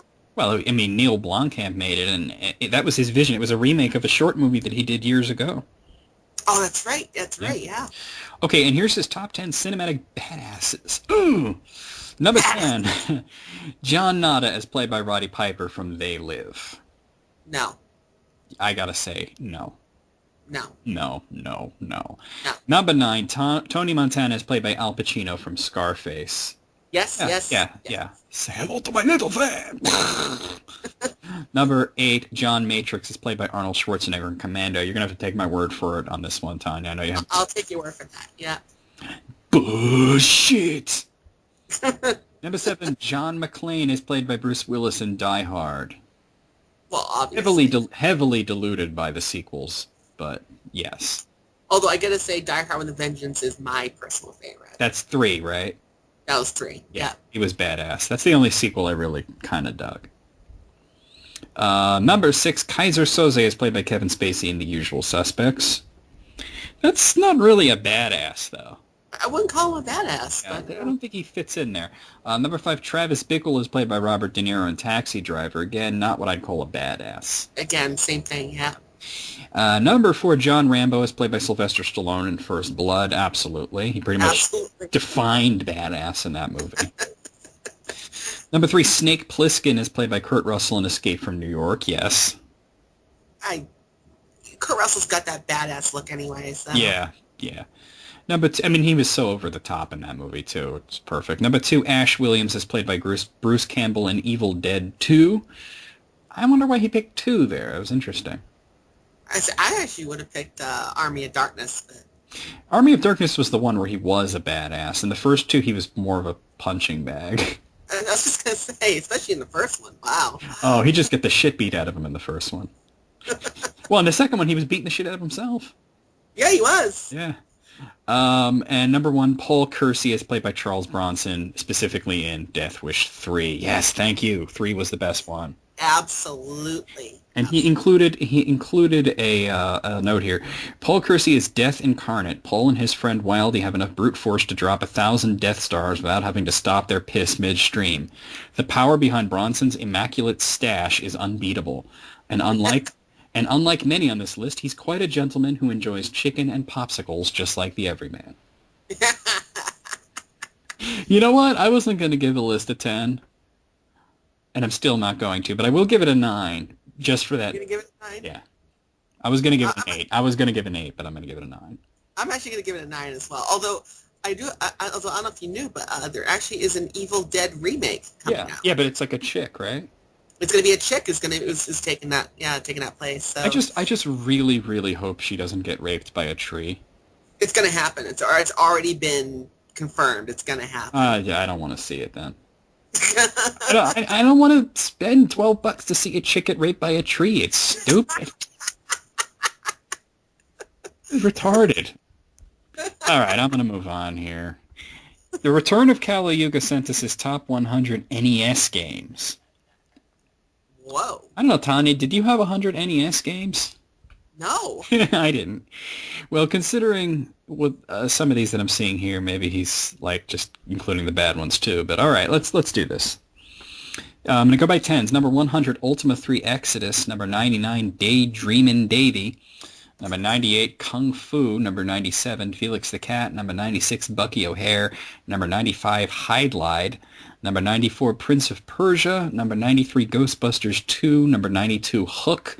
And number 91, Adventures of Lolo 2. Once again, a nice mix of good games and crap. Daydreamin' Davy, huh? I gotta say the worst game on that is probably Hook, though. Oh. If nobody's ever played that game, oh my God. The only good Peter Pan game that was ever made was the arcade Hook. Yeah, I remember that. Most of them all suck. Oh my God, Hook's on Hydlide. I mean, Hydlide. I always say that it's underrated. It's not as bad as everyone says, but still, like, really. It shouldn't even be on that list. That should not be on the list. All right. Number 90, Double Dragon. Number 89, Shinobi. Number 88, Ultima 5. He can't remember the subtitle. He says he thinks it's the Black 8. No, that was Ultima 7. Ultima 5 was Warriors of Destiny. Number 87, Ninja Gaiden 3, Ship of Doom. Number 86, Snake Rattle and Roll. Number 85, G.I. Joe. Number 84, Double Dragon 3. Number 83, Metroid. Number 82, Kid Icarus. And number 81, Dragon Spirit. Double Dragon 3 really is better than... Double Dragon 3 is terrible. It's a horrible game. I didn't like it at all. I am getting a little bit of a robot voice with you here. Oh. Hold on. Yeah, see if you could fix that. Testing? Okay, you sound good. Okay. All right, let's continue. Yeah, Double Dragon 3 was horrible, but at least that's the only shitty game on that block of 10, you know? Well, wait a minute, actually. He has number 89, Shinobi. Was there even a Shinobi on the NES? I know there's a Shinobi on the Game Gear, but I didn't know there's one on the NES. I'm looking this up now. Because I wasn't did. aware of there being a Shinobi on any Nintendo console. I knew Sega had it on theirs, so it's like... Well, they developed it. It's a Sega game. Right. Okay, oh, right, yeah, okay. Apparently, it was an unlicensed version made by Tenjin. Oh, probably one of those black cartridges. Yes, those black cartridges. Basically, according to Wikipedia, they basically took this Master System version and kind of just ripped it off. Oh, well, that's ridiculous. Says, yeah. All right, so there you go. I didn't even know that existed. There you go. I had no idea. Wow. Learn something new every day. Okay, going back to the list. Okay, where was I? All right. Number 80, Ghosts and Goblins. Number 79, Donkey Kong. Number 78, Battletoads vs. Double Dragon. Number 77, Mick Kids. Number 76, Adventure Island. Number 75, Friday the 13th. And he wrote, yes, I enjoyed this fucking game. Number 74, Legacy of the Wizard. Number 73, Adventures of Lolo. Number 72, Sweet Home. And number 71, Dragon Warrior or Dragon Quest. You know, kudos for including an obscure game like Sweet Home, but really Friday the 13th. McKids. Okay, McKids is not as bad as people say, but top 100? I don't know. Friday the 13th. You really enjoyed that, really? I have a friend, Brandon, who really liked that game, too. So I guess it does have its fans. Wow. All right. Yeah. Like I said, there's a lot of crap mixed in here.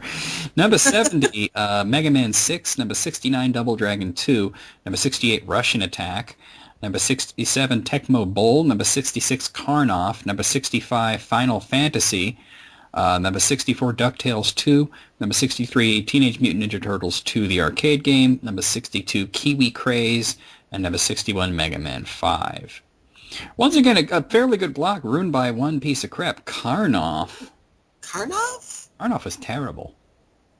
And I'm a little concerned about the low placement of Final Fantasy the original. That's a little... I didn't say it, but he did include a little note here. It says the original is not as good as the remakes, which is true, but still, I mean, wow. But still, and not only that, but it is an NES list, so it's like... Yeah, that is true. You know, I'm yeah. Okay, number 60, and this is a strange thing to say. He says Ninja Gaiden 2, but then he says not as good as the Commodore 64 version. What? W-A-T. Number 59, the original Ninja Turtles. Apparently that's better than the sequel. Number 58, Amagon. Number 57, Final Fantasy 2. Number 56, Gremlins 2, The New Batch. Number 55, The Cryon Conquest. I almost can't go on at this point. Number 54, The Adventures of Lolo 3. Number 53, Commando. Number 52, Strider. And number 51, Kid Clown. Final Fantasy 2 is better than the original, really, with its leveling system and everything. Or its lack thereof, I should say. Clown. Kid Clown. Amagon is terrible. Cryon Conquest. Honestly, the people who made that should have been sued. That game is atrocious. I almost can't go on, but I shall. Number 50, Legend of Zelda 2 Adventure of Link. Number 49, Mega Man. Number 48, Nightmare on Elm Street. Number 47, Mega Man. Number 46, Duck Hunt. Number 45, Batman Return of the Joker. Number 44, Shadowgate. Number 43, Super Mario Brothers. Number 42, Fire and Ice. And number 41, Defender of the Crown. Well, that was slightly better, except Defender of the Crown sucked. Yeah, more crap. But we're getting there. I'm just going to move on. Number 40, Ninja Gaiden. Number 39, Boulder Dash. Number 38, Kirby's Adventure. Number 37, Splatterhouse. Number 36, Arch Rivals. Number 35, Dragon Warrior 2, or Dragon Quest 2. Number 34, Star Wars. Now, he writes not the Namco piece of shit, although they were both terrible, so I don't know. Number 33, DuckTales. Number 32, Rockin' Cats. And number 31, Teenage Mutant Ninja Turtles 3. Okay, well, first... neither of the Star Wars games were good. Right, and DuckTales, DuckTales should be in top 10. That's one of the best games on the NES. But and Splatterhouse. Now that I know there was a Splatterhouse on the NES, but I think it was called something else.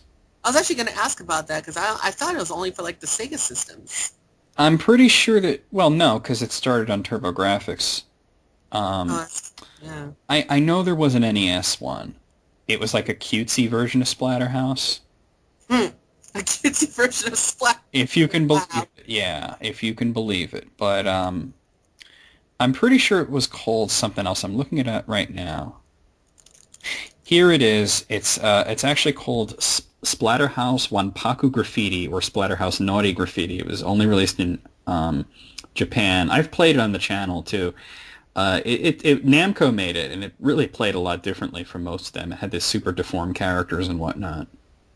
I'm actually looking at a screenshot of it right now. Wow. It's fun, and it's really kind of weird and quirky, but not something that I would include that high up on the list.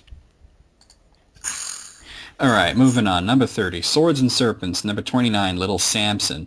Number 28, Mega Man 2. Number 27, Uninvited. Number 26, Castlevania 2, Simon's Quest. Number 25, Legend of Zelda. Number 24, Chip and Dale Rescue Rangers. Number 23, he butchered the spelling on this one. He wrote Fandaxahoo. Faxanadu. I mean Fazanadu. Yeah, Fazanadu. To Crystallis. Oh, that was a terrible one. And number 21, Dragon Quest 4. No, I have to give him a pass for Crystallis. I like that game, so... It's a good game in bad game clothing. It's just programmed badly. It's not programmed very well, but it is... I like it. I can't help it. It has good elements to it. It's just I find it to be unplayable due to the way that the collision detection is. All right, number 20 is Contra. Number 19, Chippendale Rescue Rangers 2. Number 18, Little Nemo the Dream Master. Number 17, Super C. Number 16, Mike Tyson's Punch-Out. Number 15, Final Fantasy 3. Number 14, Castlevania. Number 13, Blaster Master. Number 12, Double Dribble. Number 11, Rad Racer. Oh, I'll stop there. Number 11, Rad Racer. He's trolling me with these Final Fantasies, man. He is Well, trolling me. I will agree that 3 is the best of the original trilogy there on the NES. If you've played the Famicom version, you know that. If you play the DS version, you might kind of like not really agree. Well, that's me then. Yeah. No, the original was awesome. Okay, you ready for the top 10? I think so. You think there's going to be at least one really, really bad game on there? I'm pretty much sure of it, actually, yeah. Okay, let's do it. Number 10, Castlevania 3. Number 9, Mega Man 3. Number 8, Super Mario Bros. 2. Number 7, Excite Bike. Number 6, Star Tropics 2. Number 5, Star Tropics. Number 4, Bionic Commando. Number 3, Metal Gear. Number 2, Dragon Quest 3. And number 1, Super Mario Bros. 3. Okay, Metal Gear, no. Who do I give the bad game hat to, Metal Gear or Bionic Commando? How about both, actually? That's Because Bionic Commando, I never liked that game. I never liked it, but Metal Gear, that was one of the... Actually, as a matter of fact, that was on AVGN. Yeah. Yeah. I mean, honestly, and I know Metal Gear fans hate both the NES games, but the second one was better. Yeah. The first really sucked. Even Metal Gear fans, come on now, admit it. The first one on NES, it sucked. Oh, most Metal Gear fans hate the original. Well, it's not the original. The original would be the MSX one, but they hate the NES version. Wow. Okay, out of 100, it's going to be low. I'm gonna give this a 33. I'm gonna go a little lower, actually. I'm gonna say 28. 28. Okay. Yeah. That. Sorry, man. But Sorry. That one was a dud. Okay. Uber McPhail sauce. Okay, now I gotta look into this real quick because Uber McPhail. I have this list here, but it doesn't have a title to it, and I think it's his favorite singers, but I don't have a title for some reason, and I think that's a YouTube thing. So let me look this up real quick. It's in my butt. What? In my butt. What?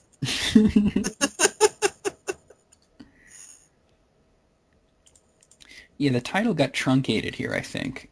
Yeah, it's his top 10 favorite singers. Oh, okay. So let's do this thing. Just a little note, Marielle Thomas should be on there, just, you know. Well, she's not, because he's probably unaware of her, but there you have it. So, number 10, we're starting off kind of a little bit towards the obscure side here. Because, really? Yeah, it's just one of those things. Number 10 is Per Olin. And if you don't know who Per Olin is, that's understandable, because you probably know him by his stage name, which was Dead. Oh, okay, yes. The guy from Mayhem. Wow. Huh. Really? I mean, really? Wow. I like black metal. I do like black metal, but really, the singing is just, it's... it's not like death metal where there's any technique to it. It really is just destroying your vocal cords. Pretty much, yeah. Number 9, speaking of death metal, number 9, Chuck Schuldiner. Oh. Absolutely. Wow. Yeah. Number 8. Okay, now we go from black metal to death metal to number 8 being Frank Sinatra. That is funny. Black metal, death metal. Wow. Why not though, right? Why not? I got no problem with that whatsoever. Wow, Sinatra. I gotta say that. Why not? Number 7 is Howlin' Wolf. So then we're going to the blues right after that. He's all the place. This guy likes everything. Number 6, gotta disagree with this one. Bob Dylan, good songwriter, terrible singer. Anybody can sing like Bob Dylan.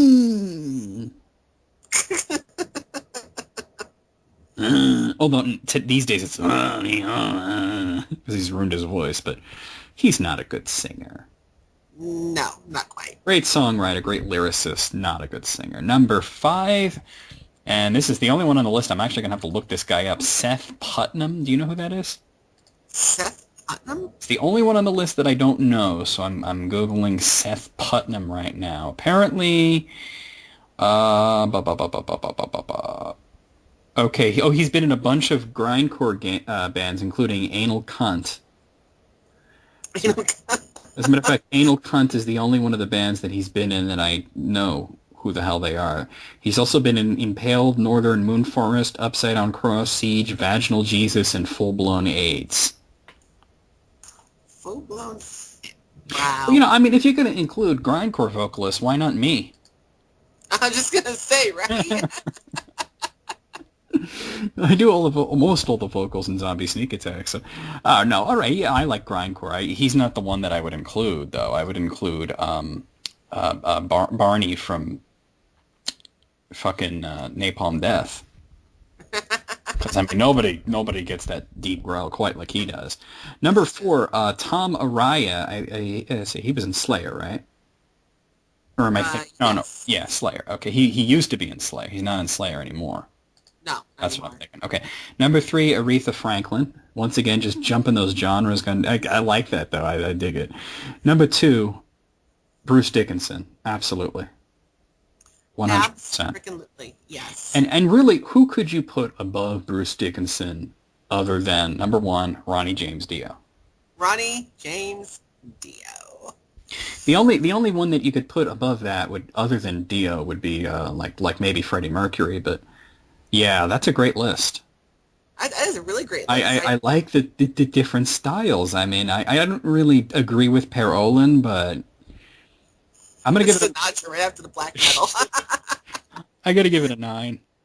I'm gonna give it a 9 as well, actually. Yeah. I'm overlooking the use of Bob Dylan just because I think the others are so amusing to me. I love that though.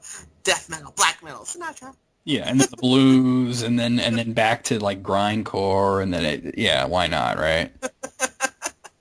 Good list. That was a good list, actually. Okay, now this is where we got to start, like maybe like cutting out some lists and saving them for next time because we got more left, but some of them are like kind of insane here. And Shodate, who has become sort of a fixture on the show, sent me 3 lists, and 2 of them are top 100 lists. Oh, boy. He must really love us, seriously. He loves categorizing things, and he told me that. He sent his top 100 RPGs that are on disc-based systems. That's very specific. He also sent his top 50 PC Engine games and his top 100 Saturn games. I didn't know there were 100 Saturn games. Oh! In Japan, there certainly were. So let's say, because there are other lists past this from other people, and we do want to give other people a chance, why don't you, Tanya, pick one of those lists for this episode? Oh, boy. So we got the top 100 Saturn games, the top 50... PC Engine games, and the top 100 RPGs on disc-based systems. On disc-based systems. You know, I'm actually really interested in that one now. That's the one that I'm curious about, too, because it's so specific, you know? Yeah, let's go with that one. He said some of these may have been released on non-disc-based systems as well, but he is including them as the ones that were on disc-based systems. Okay. Doing 10 at a time, number 100, Virtual Highlight. He never includes systems, so I'll say it when I know it. That was on the Saturn, and it was also bad, so I don't know what he's going on about. Number 99, Legend of Xanadu, Kaze no Densitsu Xanadu. I think it's pretty much PC there. Number 98, Shin Megami Tensei. I think PlayStation. Number 97, Breath of Fire 5 Dragon Quarter. That was on PlayStation 2. Number 96, Gundam True Odyssey Usha na Warita Ji no Densitsu. I have no fucking clue. Number 95, Shin Megami Tensei 3 Nocturne Maniacs. Number 94, Shining Tears. I think that was also Saturn.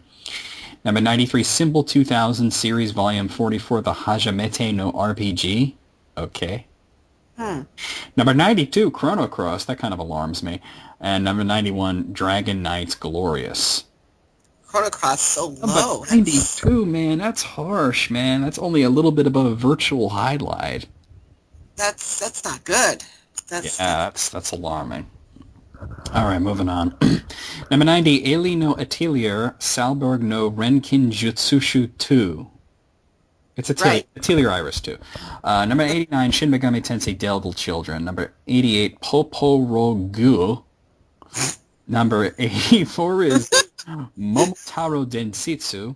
Number 83, Lunatic Dawn Odyssey. Number 82, Wizardry Tora Warishi Tamshi no Mekyu. And number 81, Rororo no Atelier Arlan no Renkin Jutsushi. Of course, absolutely. Yes. Yeah, Atelier Iris, Yes. in other words. Okay, not much to say, really. No, just, yeah. Moving on, number 80, Agaris Zero. Number 79, Angel Senki. Number 78 rather, Spectral Force Itoshiki Jaaku. Number 77, Spectral versus Generation. Number 76, Sakura Wars So Long My Love. Number 75, Chojijin Game Neptune Mark II. Number 74, this alarms me, Chrono Trigger. I guess he means the PlayStation version, because that's the only disc version. Number 73, Rogue Hearts Dungeon. Number 72, The Last Remnant. And number 71, Chojijin Game Neptune. Okay, Chrono Trigger, even on the PlayStation version, it was actually not that bad. It had some loading times, but still, really? Really? Wow. And with the new sequences added and everything, really? I don't know. Maybe he's just not a huge Chrono fan, but that's heresy. Moving on. Number 70, Toki Toa. Number 69, Artonaliko. There's no way I'm reading all that. You know what the game is. Number 67, Brave Story, Aratanaro Tababito. Number 66, Final Fantasy II 20th Anniversary Edition. That would be the PSP one. Number 65, Judy no Atelier Grama. Yeah, a whole bunch of stuff. I can't read all that. Number 64, Persona 2 Batsu and Persona 2 Sumi. I will get over the fact that he's including both Persona 2s there. Number 63, Zwei. Number 62, East Napishtim no Hako. We know that one is E6. Number 61, Tenshi no Mon. Number 60, Pandora's Tower. Oh, I kind of went overboard there, but yeah, there you go. Pandora's Tower at 60, huh? I'm looking forward to that. That's next week, I think. But, interesting. Yeah. Okay, so the next 9. Number 59, Shining Blade. Number 58, Nayuta no Kiseki. Number 57, Mage's Tale Eternity blah, blah, blah, blah. Number 56, Wrestle Cross. Number 55, Tales of Symphonia. Is a subtitle, but I'm not getting into that. And number 54, Fushigi no Dungeon, Furai no Shiren 3, blah, blah, blah, blah, blah. Number 53, Uga no Kazuna. Number 52, Dragon Quest Swords, Kamen no Jude no Kanami no 2. And number 51, Dragon Quest Tenku no Hanayome. Well. That first Dragon Quest Sword game, not an RPG, by the way. No, it's not. I'm familiar with that. I have it. It's on the Wii. So we have one non-RPG on the list. Interesting. Yeah. Okay. Number 50 is Genso Suikoden 5. Number 49, Romancing Saga Minstrel Song. Number 48, Shinki Gensu Spectral Souls 2. Number 47, Shinseki Yusha Taizen. Number 46, Nightmare of Draga Fushigi no Dungeon. Number 45, Haro Kanaro Toki no Daka Day 4. Number 44, East 4, Mask of the Sun New Theory. Number 43, Wizardry 10-2, Myujin no Gakudo. Number 42, Xenosaga Episode 2, Gensetsu von Guth und Bosse. And number 41, The Last Story. Xenosaga Episode 2 was horrid. Yeah, I think didn't everybody say that 3 was kind of like the "we're sorry guys" version of the game? Yes, 3 kind of went back to the original one a little bit, but Episode 2, really? Hey, he's got weird taste. Really? This guy likes Stargazer, so what do you know? I mean, he's got weird taste. He likes the Kosoge. Yeah, okay. He likes the Kosoge games. All right. Number 40, Lost Odyssey. Number 39, Fushigi no Dungeon Furai no Shiren Gaiden, blah, blah, blah, blah. It goes on. Number 38, Langrisser Millennium. Number 37, Shining Wisdom. Number 36, Shinsitsud Samurai Spirits Bushido Retsuden. I don't think we got that one. That's the Samurai Showdown RPG. Number 35, Azel Panzer Dragoon RPG. I think we know that one as Panzer Dragoon Saga. Number 34, Wizardry 6 and 7 Complete. Number 33, Dragon Slayer Eiyu Densetsu 1 and 2. Number 32, Dragon Valor Final Fantasy 6. What? Oh, I think that's okay. Final Fantasy 6 and Dragon Valor are on the same line, but there's a little like space. I think that he was pasting something, so I'm not sure which one of those is supposed to be there. Okay. For the sake of my sanity, I'm going to assume it's Dragon Valor because I see Final Fantasy 6 slightly down the list. Okay. Number 31, Seiken Densetsu Legend of Mana. Well, I'm glad to see Langerser Millennium on there. That's interesting. So. Yeah, that's at least, and the last story. And the last story, so. Okay, let's just move on here. Number 30, Final Fantasy IV, PlayStation 1 version.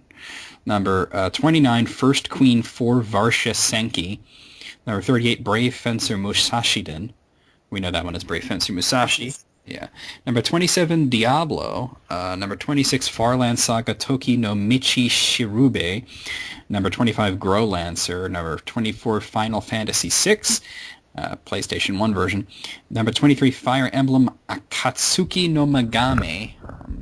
Not sure which one that is. Number 22, Dragon Quest Michi Bikireshi Monotachi. And number 21, Dragon Quest Monsters 1 and 2. Okay, I just have one little question. Just one little tiny little question. Diablo's not an RPG. I just want to throw that out there, too. Right. Diablo is not an RPG, so I don't know why that's on there to begin with, but... I mean, because it's sort of a dungeon crawler, and that's why he's including... And by the way, the Fire Emblem game that he included was Radiant Dawn. Radiant Dawn. Now, why is it that this is the second time Final Fantasy IV has beaten out Chrono Trigger? I'm just wondering about this. I don't understand. All games beating out Chrono Trigger in this list. This is the second time, though. This is the second time. People are weird, man. I don't know. Okay, 20, Twin Bee RPG. Number 19, Xenogears. Well, you just lost me, but you gained Tanya. Hell yes! Number 18, Fire Emblem Soin no Kiseki, and I think that's Dawn of Radiance. Or Path of Radiance, rather. Path of Radiance. Number 17, Other Life as Your Dreams. We know it as just As Your Dreams. Number 16, Eiyu Densetsu Sora no Kaseki FC. That's Trails in the Sky, I guess. Number 15, Kasai Monogatari, whatever the hell that is. Number 14, Digital Devil Saga Avatar Tuner. Number 13, Shiroki Majo Mohitotsu no Ayu Densetsu. Number 12, Final Fantasy III PSP version. And number 11, Agarest Senki. You know, I actually just started playing Trails in the Sky. Mm-hmm. And I'm loving it. Oh, of course, you're into that series. Well, that's a spin-off of a spin-off of a spin-off there, but you're into that series. Oh, I love the Legend of Heroes series. It's great. Yeah. You know that they're making a Vita one now. Oh, they are? Yeah. I didn't realize that. Holy shit. Yeah, that series is continuing on the Vita. Sweet deal. I will get that too. Right, here we are with the top 10. Oh, wow. All right.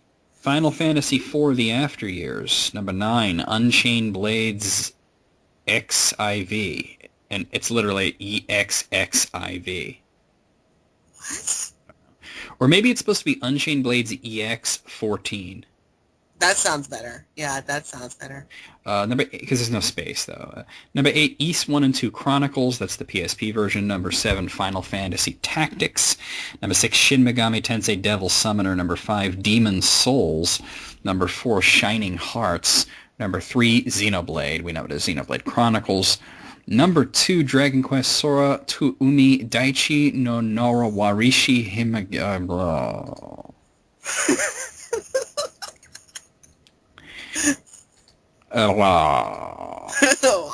Untie My Tongue. Number 1's Final Fantasy IX. Final Fantasy IX, number 1. And he says, P.S. The top 3 are interchangeable based on how I'm feeling on that day. So Xenoblade could just as easily be number 1, or the one that tied my tongue.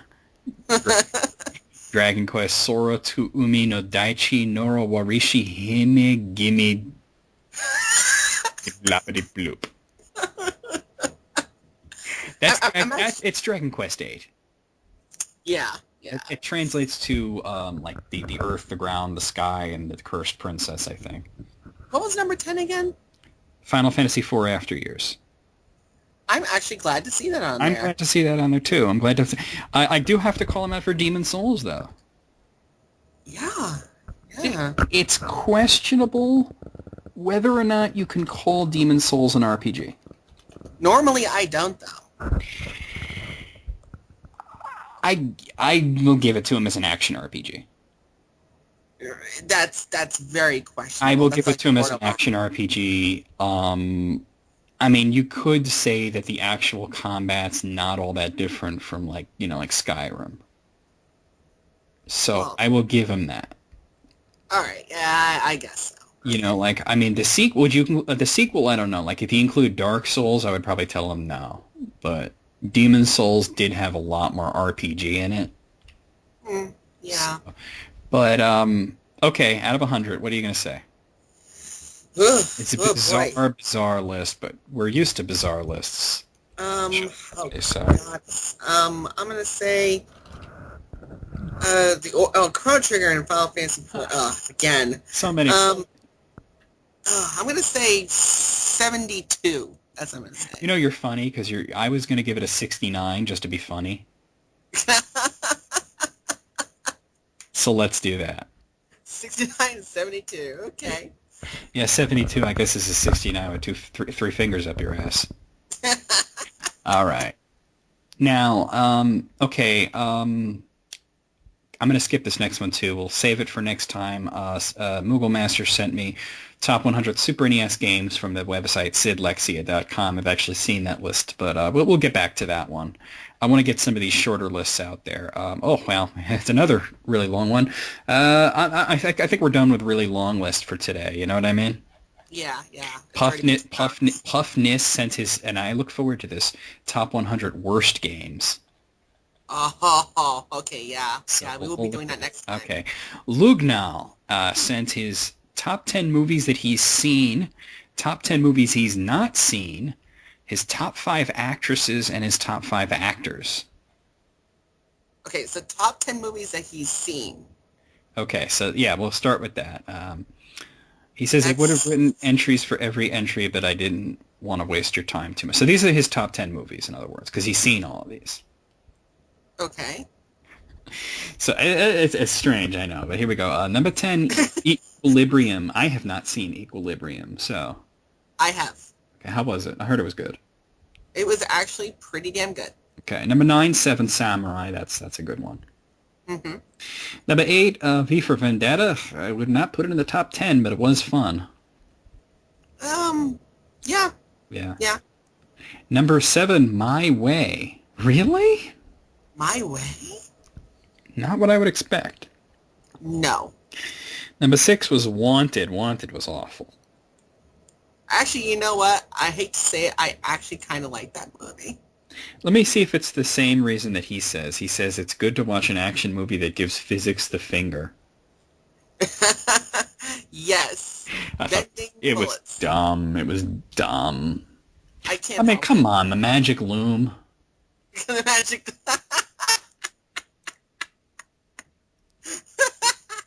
And they all listen to what Morgan Freeman says. He says he's the only one that could read what the magic loom says, but it's just binary code. So he's the only one who can convert binary into English? Seriously? Unbelievable. I mean, they even explain to the main character exactly how to do it, but then they say Morgan Freeman's the only one who can do it. That's because he's Morgan Freeman. Ugh. Number 5, Kung Fu Hustle. No. It's irritating. Kung Fu Hustle. irritating movie. Wow. Number 4, The Disappearance of Haruhi Suzumiya. Right. Apparently, it's based on a TV show. Uh-huh. I have no idea. Number 3, Wreck-It Ralph. I haven't seen Wreck-It Ralph. It looks like fun, though. Oh, Wreck-It... Oh, I actually wanted to see that, too. It looks like a lot of fun. I haven't seen it, though. Number 2, The King's Speech, and he makes a note that he is himself a chronic stutterer, so it really kind of hit him hard there. So there you go. Wow. And his number one pick, The Good, the Bad, and the Ugly. I can't argue with that much. That was a great movie.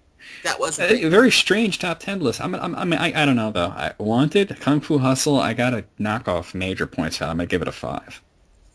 I'm going to say a 6, just because, Wanted, I kind of did like that movie. Okay.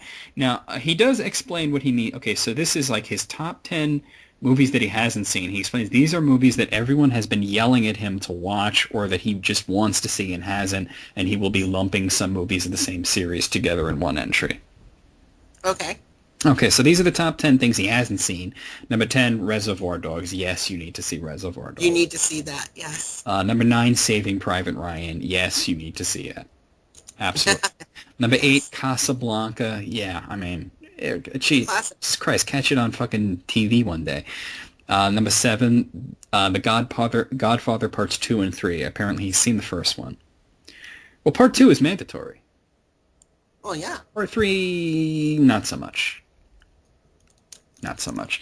Number 6, The Shawshank Redemption. You haven't seen The Shawshank Redemption. No wonder your top 10 list was so weird. Wow. You've not seen A Shawshank Redemption? Really? Well, according to this, number 5, he hasn't seen the Lord of the Rings trilogy. What? And number 4, he hasn't seen the original Star Wars trilogy. Number 3, he hasn't seen Pulp Fiction. Oh, my goodness. Number 2, he's not seen Fight Club. I And number 1, he's never seen a Charlie Chaplin film. Okay, you know what? These are gaping, severe holes in your movie library that need to be patched up. The original Star Wars trilogy, you've never... I have no words. Imagine somebody that never saw Empire Strikes Back. I have no words. Yeah. Do you have any words? Because I have no words for this. I do have words. I could say that I actually kind of envy that he's going to be seeing these for the first time. Oh, wow. You know what? Oh, wow. I'd love to be a fly on the wall when he sees this for the first time. Yeah. I got to give this a 10 out of 10 because almost all these are like absolutely mandatory that you should. Yeah, come on, what the hell? Especially the Star Wars trilogy and Lord of the Rings and absolutely. Pulp Fiction. He's never seen Pulp Fiction. I would love to be a fly on the wall when he sees Pulp Fiction for the first time. 10 out of 10, absolutely. Yeah. Okay, here's his top 5 actresses. Number 5, Kathleen Monroe. I'll be honest, I don't know who that is. Kathleen Monroe? Kathleen, I'm looking her up right now. Kathleen Monroe. If Google wants to behave itself. Oh, behave. Kathleen Monroe. Okay, let's see. All right, she was in Survival of the Dead. She's on Supernatural. She's on CSI New York. All right, seems like a C-lister to me, to be honest. She's kind of okay looking. Okay. I don't know. Too skinny. Just skin and bones. All right. Number 4, Zooey Deschanel. Really? Really?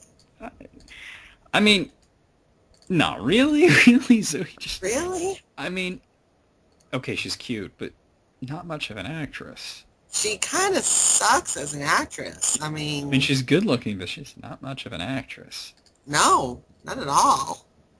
Bizarre. I think we might be going on looks alone here. Because the next one is Emily Deschanel. Okay, no. No. I mean, she's the chick from Bones, right? Yeah. Okay. Yeah, no. No. No. No. No. I mean, don't get me wrong. No. Chris love Bones. We love the show, but yeah. No. Number 2 is another one I'm going to have to look up is Amy Smart. Do you know Amy Smart? Okay, that does sound familiar to me. Oh, she was the chick from The Butterfly Effect. Okay, again. Oh, well, all right. I like that movie quite a lot, but based on the rest of her work, I don't know why she would be your second favorite actress. That's weird. Apparently, she's been on Robot Chicken a lot. Really? Yeah. She's one of the main people that acts on Robot Chicken. Well, you know how much I love Robot Chicken, so I know, yeah. Okay, and finally, number 1, Julianne Moore. Okay, at least finally a good actress. Oh, Julianne Moore, absolutely. Yeah. But I got to give it a 1 out of 5 because there's only one I agree with. Yeah, 1 out of 5, man. And here's his top 5 actors. So from number 5, Sean Connery. Sean Connery, gotta Okay, love him. okay. Did you see the Highlander spoof on Robot Chicken recently? No, I haven't seen it. It was like Lindsay Lohan was the Highlander. Really? It was really funny, and she's sword fighting with. Oh no, okay, yeah, she was the Highlander, and it was like instead of the Highlander, they were all like instead of immortals, they were like all the teen starlets were coming together for the gathering to cut up each other's heads and shit. And her main thing, okay, Lindsay Lohan was the main character, but then the other one was like one of those other chicks. I forgot who it was, and she's fighting Ramirez, and she's like, I hate the way you slur your voice, you drunk. And he's like, I'm not drunk, I'm Scottish. Number 4, Jackie Chan. I don't even really think I'd categorize him as an actor. I wouldn't categorize him as an actor. He is. Well, let's be realistic here. I like Jackie Chan. I enjoy his movies. They're a lot of fun. But he's a stunt man. I was gonna say he's an actor / stuntman. He's a glorified stunt man. Yeah. He's great at what he does, though. Absolutely. Number three, Rowan Atkinson. I'll be honest. I always wanted to just punch that guy in the face. I can't watch his shit. I can't do it. He's the most irritating motherfucker. I never could watch it. Do you remember when there was the rumor that he was going to play Voldemort? Oh, God. Yes, I remember that. That drove me crazy. I really thought I was going to lose it at that point. Yeah, I mean, I was kind of behind it when they said it might have been John Malkovich, but when I heard Rowan Atkinson, I'm like, you got to be out of your minds. It was a hoax. It was a hoax. Now, I don't get this here. I don't get this. Oh, okay, all right. I screwed up a little before on his top 10 movies he hasn't seen. Like I said, he hadn't seen a Charlie Chaplin film. Apparently, no, I didn't read this closely. He says all the Charlie Chaplin movies that he hasn't seen, he has seen some, because number 2 on the list is Charlie Chaplin. Huh. And I mean, once again, there was a lot of like acting involved in his stuff, but I would categorize him more as a director / comedian. I was just to say more like a director / comedian thing. Yeah. If anything, you should include Robert Downey Jr. for playing Charlie Chaplin. Oh, God, yes. And then he had sex with Mila Jovovich, which we all wish we were doing that, although she was really young at the time. But yeah. And number 1, who the fuck is this? Lee Van Cleef? Sounds like the name of a wrestler, Lee Van Cleef. Huh? I'm looking him up now. Luckily, I have the IMDb window still open. Lee Van Cleef. Oh, wow. Okay. Oh, right. Okay. Yeah, he was the bad guy in the Dollars trilogy. Huh. You know, the good, the bad, and the ugly and all that shit. He was in a lot of Westerns. I'm surprised I didn't know his name because he's like one of those that guys. You always see him, but I didn't know his name. Now I know it. That's kind of weird. Yeah, he was in a lot of TV shows. And okay, I'll give you that one. Well, I got to say your actor list is a whole lot better than your actress list. Got to take off like 2 points just for Rowan Atkinson, so I'm going to give it a 3 out of 5. I'm going to say... Not many numbers to pick from. I'm actually going to say a 2 out of 5. Yeah, I thought you might. Okay. Yeah. Okay, so for S. Serpent, he did send me a list from filmthreat.com. We'll save it for next time because it is a top 50 list. I do look forward to this because it's a troll list. Oh, boy. If the top 50 reasons Return of the Jedi sucks. Oh, wow. S. Serpent 21 categorizes it as a whining bunch of bullshit. We'll wait for next time. There is another top 50 list here, and I do want to do this now because I want to get it out of the way. It's another sports list, and I don't know why people keep sending us these sports lists, but 50... I like this, the concept behind it, though. The 50 most overrated everything in sports. 50 most overrated everything in sports. So, yeah, not just overrated players, just like everything that's overrated in sports is in this list. I'm going to go through it 10 at a time rather quickly. If this pop-up window goes away. I love how they figured out pop-ups that don't get blocked by pop-up blockers. It's great. Okay, number 50, the San Diego Chargers. Number 49, the ESPN Zone Restaurant. I didn't even know that existed. Number 48, the NHL Winter Classic. They should just be number 48, hockey. Hockey. Number 47, fan giveaways. Yeah, they're almost always cheap.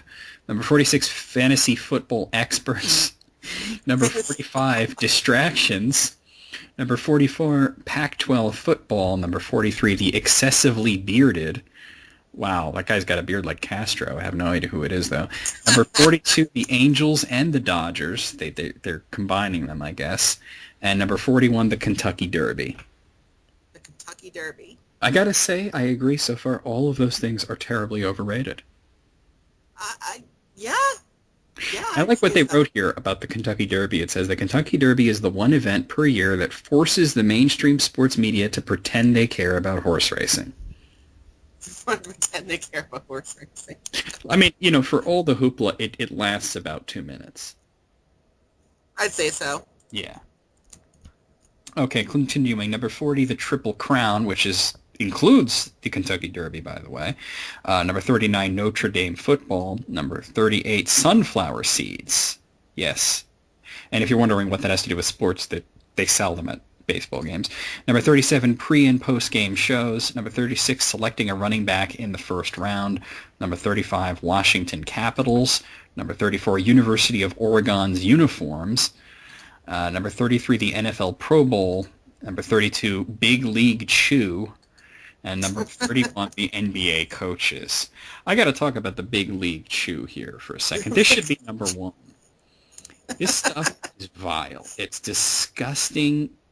Okay, I don't know if you've ever seen it or if you've ever tried it, but it's gum that's cut into strands, and they put it in a pouch so that it resembles tobacco, yeah. And so that you could chew like the baseball players do, except you're not, rotting your teeth, except you kind of are. It's just instead of cancer, you get, sugar rot. But what's the most disgusting thing about it is that the gum is flavorless. And instead of making flavored gum, it's flavorless gum that has like the flavor powder just kind of loosely sloshing around in the pouch. Oh my God, it's so gross. Yeah. That is gross. Plus the fact, and they bring this up here, they're basically grooming children into a life of chewing tobacco, which is about the worst thing you could do. Yeah. Okay, number 30, NCAA bowl games. Number 29, Super Bowl commercials. Lately they have been kind of crappy. Number 38, Jimmer Fredette. I'm not going to pretend to know who that is. Number 27, NFL draft experts. Number 26, ridiculously expensive sneakers. Number 25, number 25, Rex Ryan. Actually, they should just put number 25, the Jets. Number 24, exotic pets kept as mascots. Number 23, USC quarterbacks. Number 22, fight and power necklaces. And number 21, Thursday night football. Thursday night football. Let's talk about the game 4 days after the fact. Yeah, that's silly, Yeah. Yeah. Okay, moving on here. Those are very overrated. Number 20, Erin Andrews. Number 19, Peyton Hill's Madden cover hype. Number 18, Beating Yourself. Number 17, Andrew Davis's unibrow. And he is a scary, scary looking man. I just got to share this picture with you, Tanya. Uh-oh. Go ahead, take a look. We'll pause here while you look at this. Oh, let's see. Come on. I'm not even convinced that that's not like that's a chick. Like, I know he has a mustache, but I think that's a chick. Whoa. I mean, doesn't he look kind of... Look at the face structure. That looks like a chick. Not only a chick, but a Neanderthal chick. And the hair. What? His lips. His lips are 2 different colors. His top lip is brown and his bottom lip is pink. What is he doing to his face? And then he's got the earrings on, and I don't know. It's just... All right, I'm moving on here. I can't... Wow. Yeah. Moving on here. Number 16, the new NCAA playoff. Number 15, Moneyball. Number 14, SI polls about being overrated or anything else. Okay. Number 13, Tim Tebow. Number 12, the Winter Olympics. Number 11, attending an NFL game live. Okay, well, I got to comment on those last two. The Winter Olympics are horrible, and I don't understand it. It's like, no. Yeah. It's just no. Yeah. And number 11, attending an NFL game, you're better off to just watch it on television. Just watch it on TV. Probably not going to get good seats. It's going to be way too loud. It's probably going to be cold. People are assholes. Just watch it on television. Okay. Yeah, so I've enjoyed this list a lot more than I thought I would so far, so I'm going to say, here's the top 10. Number 10, Ryan Lochte. I don't know how to say his name. He's apparently an Olympic swimmer, so I therefore don't care about him. Number 9, the New York Knicks. Number 8, the new baseball playoffs. Number 7, the NHL All-Star Game. Number 6, the Dallas Cowboys. Number 5, Gatorade. Number 4, NBA All-Star Dunk Contest. Number 3, Icing the Kicker. Number 2, fireworks. And the number 1 most overrated thing in sports is Lane Kiffin. I have no idea who that is. Oh, yeah, all right. He's a college basketball coach or something like that. Don't care. Okay. I do want to comment on Gatorade. Because I thought, I'm like, what's wrong with Gatorade? And then I read it. It's not just the Gatorade. They have no problem with Gatorade. It's the whole, like, product placement and dumping it on the coach and all that kind of stuff. Yeah. Yeah. Dumping on the coach. Every time they do that, I'm just like, ugh. Yeah. So there you go. I don't get that personally, but whatever. And also icing the kicker. That is overrated because it's like, I don't know if you know what that means, but in football, like, it's the and I use this term very loosely, the tactic of calling a timeout right before an important kick. So that apparently, it's going to like throw him off his game, and it doesn't work. It doesn't. As a matter of fact, and they point this out, it actually helps him because it gives him a little more time to get his head in the game. Really? Giving them an extra, it's not like it's a kid. Giving them an extra half a minute to think about kicking isn't going to make them freak out and cry like a baby. I mean, these are NFL players. They're not, they're not like pee-wee football kids. You know what I mean? So, all right, out of 50, what do you say, Tanya? I enjoyed it. I'm going to say, I'm actually going to say 44. That's what I'm going to say. I'm going to say 48. 48, wow. Okay. Yeah. Okay, so this is going to be the last list of the day. Okay. And it's from The Return of Kali Yuga. Ah, The Return of Kali Yuga. And he sent us, and I'm going to enjoy this, his top 10 favorite LPers. Really? Yeah, so these are his favorite LPers on... I wonder if Necro BMX is going to be on there. Hope I'm on there. Okay, number 10 is, I've never heard of this guy, Heaven's Frogman. Have you ever heard of him? Heaven's Frogman? I think we're going to have some people here on this list that we haven't heard of that we can send Chronicles of a Dark Lord to. Heaven's Frogman. That actually sounds very familiar to me. I'm looking it up. Give me a second here. Okay. Okay, here he is on YouTube. He has 1,582 subscribers. And let's see what kind of things he's done. The fact that he has Ogre Battle as his background is promising. Let's see, Uncharted Warriors, Anita Wendy, The Way of the Warrior, New Horizons, Shining Force, Vanguard Bandits, Arcana, Final Fantasy Mystic Quest. So some interesting choices there. Interesting. Okay. Send him a copy of the game, we'll see what happens. Eh. Okay, number 9, Vidya Games, whose channel is defunct right now. He has deleted his channel. Yeah, unfortunately. I haven't talked, that's David. I haven't talked to Dave in a while, and I don't know why he deleted his channel. People keep asking me because I am friends with him, but I haven't seen him for a really long time. Number 8, now this one comes with quite a bit of bitching, but I'm going to read it out anyway. I'm hoping I'm not causing any drama here. Number 8, the Moogle Master. We've heard from him quite a bit. Yes. And he says, I like this guy's channel, even though he's a marble-mouthed stutterer who's like a less articulate H.C. Bailey. Plus, he's a psychotic Bolt fanboy. You could have a drinking game in which every time he mentions Bolt, take a drink, you would most likely die of alcohol poisoning. This only refers to his newer videos since he most likely became a Bolt fanboy around March to May of 2012. I'm guessing this is when he first... The movie. I think you're missing a word there. I heard a remember... What? What? You heard a remember. I think he means rumor. But he wrote remember for some reason. What? He was asking for a giant inflatable Bolt. I think I have video proof. I think it's on one of his other channels. I still like him, even though he's a manic Let's Player who tries to copy other LPers. Well, you know, for all the bitching, and then you say you like the guy. That's kind of weird. I think he put him on the list just an excuse to badmouth him, to be honest. Number 7, no surprise here, Nintendo Capri Sun. Well, another Capri Sun, come on, you know. Number 6, Doratus. He's a friend of mine too.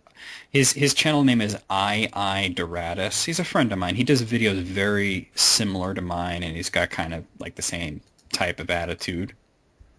So you would probably dig him. He doesn't have a lot of subscribers, so I'm glad that he got on this list, and he would maybe get a few more.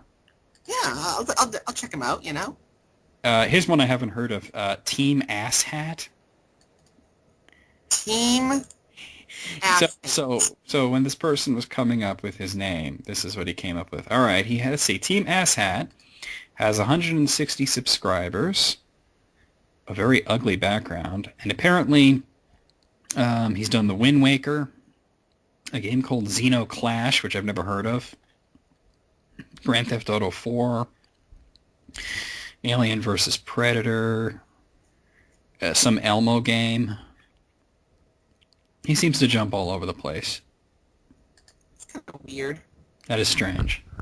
Yeah. Whatever. Maybe he's just really funny or something. I don't know. Yeah, it could be just really funny, yeah. 4, and this person says that he's the best Canadian LPer of all time, our friend Armageddon Time. Armageddon Time.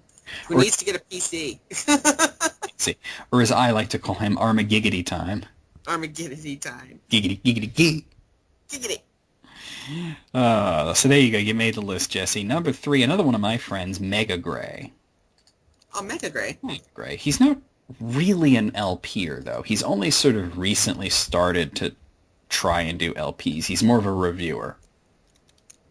But I was just going to say more of a reviewer than anything else. He did start doing an LP of the new Sly Cooper game, so he is breaking into it. Oh, okay, cool. So there you go. Number 2, you might have heard of this guy, NecroVMX. I don't know, he sounds like an asshole. Who's NecroVMX? Who is that guy? Sounds like an asshole. Sounds like an asshole. And let's see, who beat me? Number 1 is Zeta Plays. Do you know this one, Tanya? Because I do not. Zeta? I've never heard of that person, no. Zeta Plays, let's see. They have 7,500 subscribers, so I probably should have heard of them. Let's see, they're playing Kirby's Avalanche, Gimmick, some Power Rangers game. He's got Let's Not Play the Addams Family, Star Fox 2, the European version of Contra, Tales of Fantasia, Bible Adventures, Let's Not Play Super Highlight. Let's Not Play Super Highlight. Yeah. He seems to have 3 types of videos. He has Let's Play, Let's Briefly Play, and Let's Not Play. Let's briefly play, Let's Not Play. Mega Turrican. It seems like the really big LP that he did was Tales of Fantasia. Okay. He also, he briefly did the first Lufia. That's interesting. Yeah, so you might want to send him a copy of Chronicles. He's got 7,500 subscribers. Why not? Hey, why not? Zeta Plays. Zeta Plays. I never heard of him. There you go, though. So, okay, out of 10, should I abstain because I'm on the list, or what? No, don't abstain. Because you always can vote on yourself. Why not? I'm gonna give him an 8. And I'll tell I'm I'll tell you why, because you might expect me to give him a 10 because I'm on the list or whatever. But okay, as much as you like video games, and I like him too, you shouldn't include a channel that no longer exists. Right. Yeah. So that's one point that it took off. The other point is because I think you only put the Moogle Master on there so you could badmouth the guy, kind of a dick move. Yeah, that actually, I actually took off 2 points for that. I actually didn't give him 7 for that. I mean, honestly, that is, it's mean. Yeah, that was kind of mean there, dude. It really was. It was kind of uncalled for, you know? Hey, actually, Tanya, do you want to do one more list? Sure, why not? I got time. I just got submitted a list just now, literally at 12:17 a.m. here. What, really? Just now got this list from Garnet. Actually, it's 2 lists, but it's from Garnet till Alexandros. Oh, what? Seriously? Just like really, just a live on list, Chris? Yeah, this is as close to live as it gets. This was just sent. Literally, I got the email just now. And she sent. I think it's a she, right? I think. Well, Garnet probably. Yeah, named after a female character, so I assume she. Top 15 PC JRPGs of all time, and top 5 theme songs from video games. I think we can do that quickly. Wow. Okay. Yeah, I'm down with that. Okay. So, which do you want to hear first? Oh, you know what? I'm going to pick. I'm going to do the music one first. Okay. Cool. Yeah. Okay. So these are the theme songs. So these are like, full theme songs, not just game songs. Number 5, "Kiss Me Goodbye" by Angela Aki from Final Fantasy XII, which you probably never heard because you didn't beat it, Tanya. Because I didn't even like the game. Number 4, "Why" by Ayaka from Final Fantasy VII Crisis Core. Now that game I do want to play, but I haven't beaten it yet. So it's a sad one too. Is it good? I mean, you've heard it. It's a good game, yeah. It's just if you got to be prepared for the downer ending. Okay. I mean, let me just put it this way: the main character is Zack Fair. Well, so obviously, yeah. It doesn't end well. You know what I mean? It doesn't end well. No. Number 13, "Redemption" by Gacht from Final Fantasy VII Dirge of Cerberus. That was one of the most horrible Final Fantasy VII spin-off games, too. Good song, though. Okay. Number 2, oh, wow. Am I going to have to say this? Okay. "Suteki da Ne" by Ritsuki Nakano from Final Fantasy X. What is that one? What is that one like? I should know this, too. The end credits song. I mean, come on. Oh, yeah. Okay, yeah, that is a young credits song. Wow, okay, yeah. And number 1, are you ready for this? I am ready. Lay it on. "Day to Fall" by Mariel Thomas from Chronicles of a Dark Lord.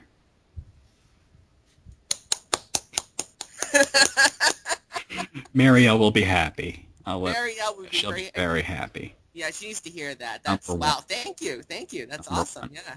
And top 15 PC JRPGs of all time. So these are JRPGs on the PC only, huh? Yeah, which is few and far between, but here we go. Okay. Number 15. Okay, we are scraping the barrel with number 15 is Final Fantasy VIII. That was released on PC, so there you have it. Number 14, I've never heard of this one, Septerra Core. Okay, you need to... I have no idea what that one is. So I'm going to look this up because I'm curious. I've never even heard of that. Why not, right? Septerra Core. Okay. Actually, okay, according to this, the full title is Septerra Core, Legacy of the Creator. It was developed by Valkyrie Studios and published by Monolith Productions. It was for Windows in 1999, which is probably why I've never heard of it. Wow. And you can get a patched version that'll work on modern Windows systems.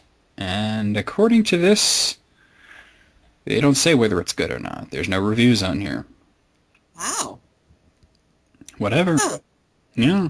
Okay. I'm going to have to check that out. All right, cool. Very interesting. You know, Monolith was publishing a lot of great PC games around that time, so... It might be worth our while. I mean, I might have to check that out. So who knows, right? Okay. Yeah. Oh, no, not this text file, the email. Okay.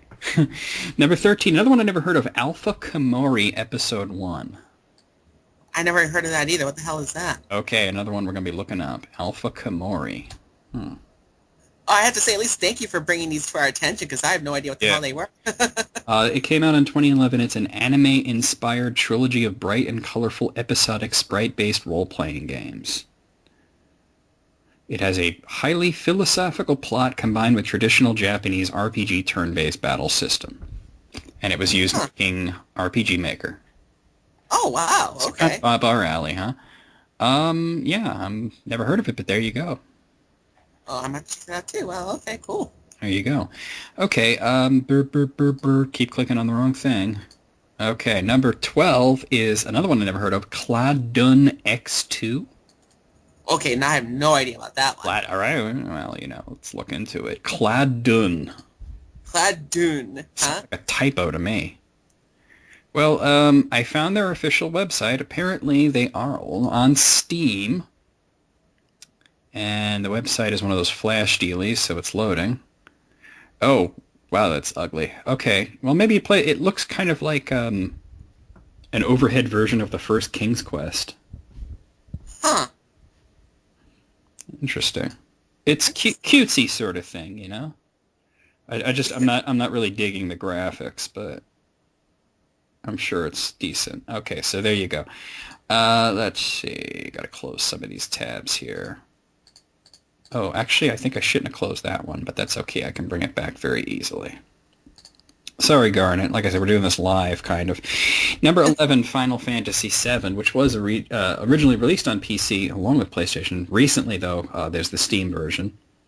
Yep, that's true. Number 10 is Chantalise, A Tale of Two Sisters. That one I've heard of. That's actually a pretty good game. I think... was that an old Dorlia game? You know what? I think it might have been, but I'm not sure on that, though. I think I know. Yeah, I think I know that. All right. So there you go there. Number 9, East, the Ark of Nepishtim, recently released on Steam. Absolutely. Number 8, Recateer, An Item Shop's Tale. Okay, that one I've never heard of. I like the title, though. It's about the item shop. It's about the item shop. Is it really, though? I mean... I don't know. It's on Steam. Okay, here's the Wikipedia page. Let's see. It's on Windows. The young girl named Ricade, who's charged by the fairy Tyr to run an item shop out of her house to pay off a considerable debt her father had accumulated. Okay, so I guess it's kind of like, the Tulun chapter of Dragon Quest. Oh, wow, really? Huh. Yeah. And apparently it has random dungeon layouts, and you go and you dungeon delve, and then you sell items at your shop that you find. That's kind of interesting, actually. Sounds like a good game to me. All right. Yeah. Number 7, Grandia 2. Oh, one of my favorite games. Love that game. Number 6, Ys Origin, recently finally released in America. Thank you. Number 5, Ys, the Oath in Falgana, that also very recently hit Steam. Hell yes. Number 4, The Legend of Heroes, Trails in the Sky. That's for PC? I think because all those games, Tanya, were originally on Japanese PCs before they came here. Oh, wow, that's right. Yeah. The original version was for Windows back in 2004. That's before it hit PSP. I keep on forgetting that they're not only on PSP anymore. A lot of these are remakes. Yes. So there you have that one. Number 3, Breath of Fire 4. A lot of people forgot that was released for PC. Oh, see, I never even knew it was released on PC. It was. Number 2, I've never heard of this one, The Last Remnant. What the hell is that? I'm looking it up now. Okay, it's Square Enix.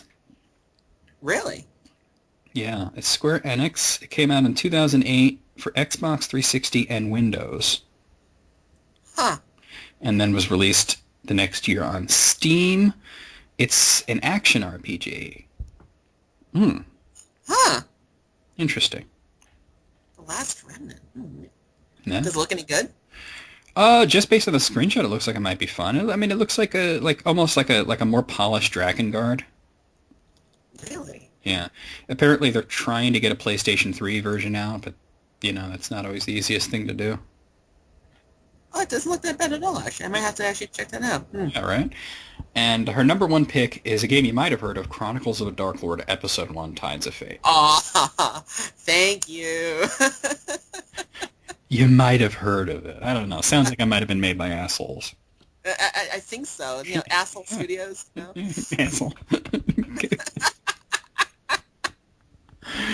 Oh my god. By the way, the Last Remnant apparently got kind of mixed reviews.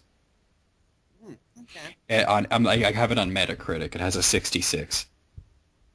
Okay, so kind of So it mixed. says Okay. 14 positive reviews, 3 negative reviews, 32 mixed reviews. So there you go. Hmm. But yeah, See, I'd never heard of it until now. well, I have to say thank you to Garnett for bringing some of these to our attention that I've never even heard of. So, Yeah, some of them sound yeah. pretty cool. And by the way, I do want to end the episode on a good note because this just popped up on Facebook. Not that that wasn't a good note. That was a great note, actually. But this just popped up on Facebook. Apparently, Twinkies will be back on the shelves by this summer. Woot! Yes. I know you were very upset about that. I was so upset because then I thought the zombie apocalypse would happen, then there'd be no more Twinkies. You know what's funny? I mean, I think we've all seen Zombieland. I thought it was terrible, but I just want to throw this out there. They were in the supermarket at one point looking for Twinkies, and that's when they met the two girls. Yeah. You can actually see Twinkies in the background. I didn't know that. Yeah. Wow. Yeah, you could actually see boxes of Twinkies sitting on the shelf that they just pretended weren't there, I guess.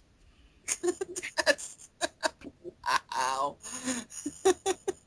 Now that is some very bizarre product placement, I just got to say.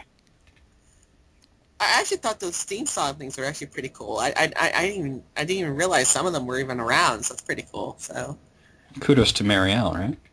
yeah, kudos to Marielle, and thank you for our number one pick for. Actually, hold on. She's online right now. I'm going to send her a message. I'm doing this live on List Critics. Say, hey, just wanted to let you know someone sent me their top was 5, right?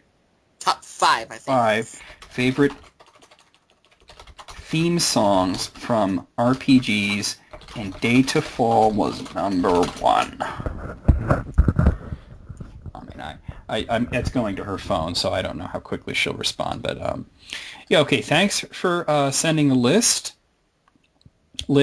everybody. And there are some we didn't get to. We will get to them next month, and we will further discuss the logistics of doing it twice a month. Don't know if it's going to be possible, but it may be a bit hard because we are very busy, what with game development and whatnot. But yeah, yeah. I mean, like, ideally, I would do it, like, once with you and then once with somebody else, like maybe Jesse, but then I don't necessarily have the time to do that. I was just going to say, I mean, it's, I don't know. So, but, I mean, yeah. We'll see.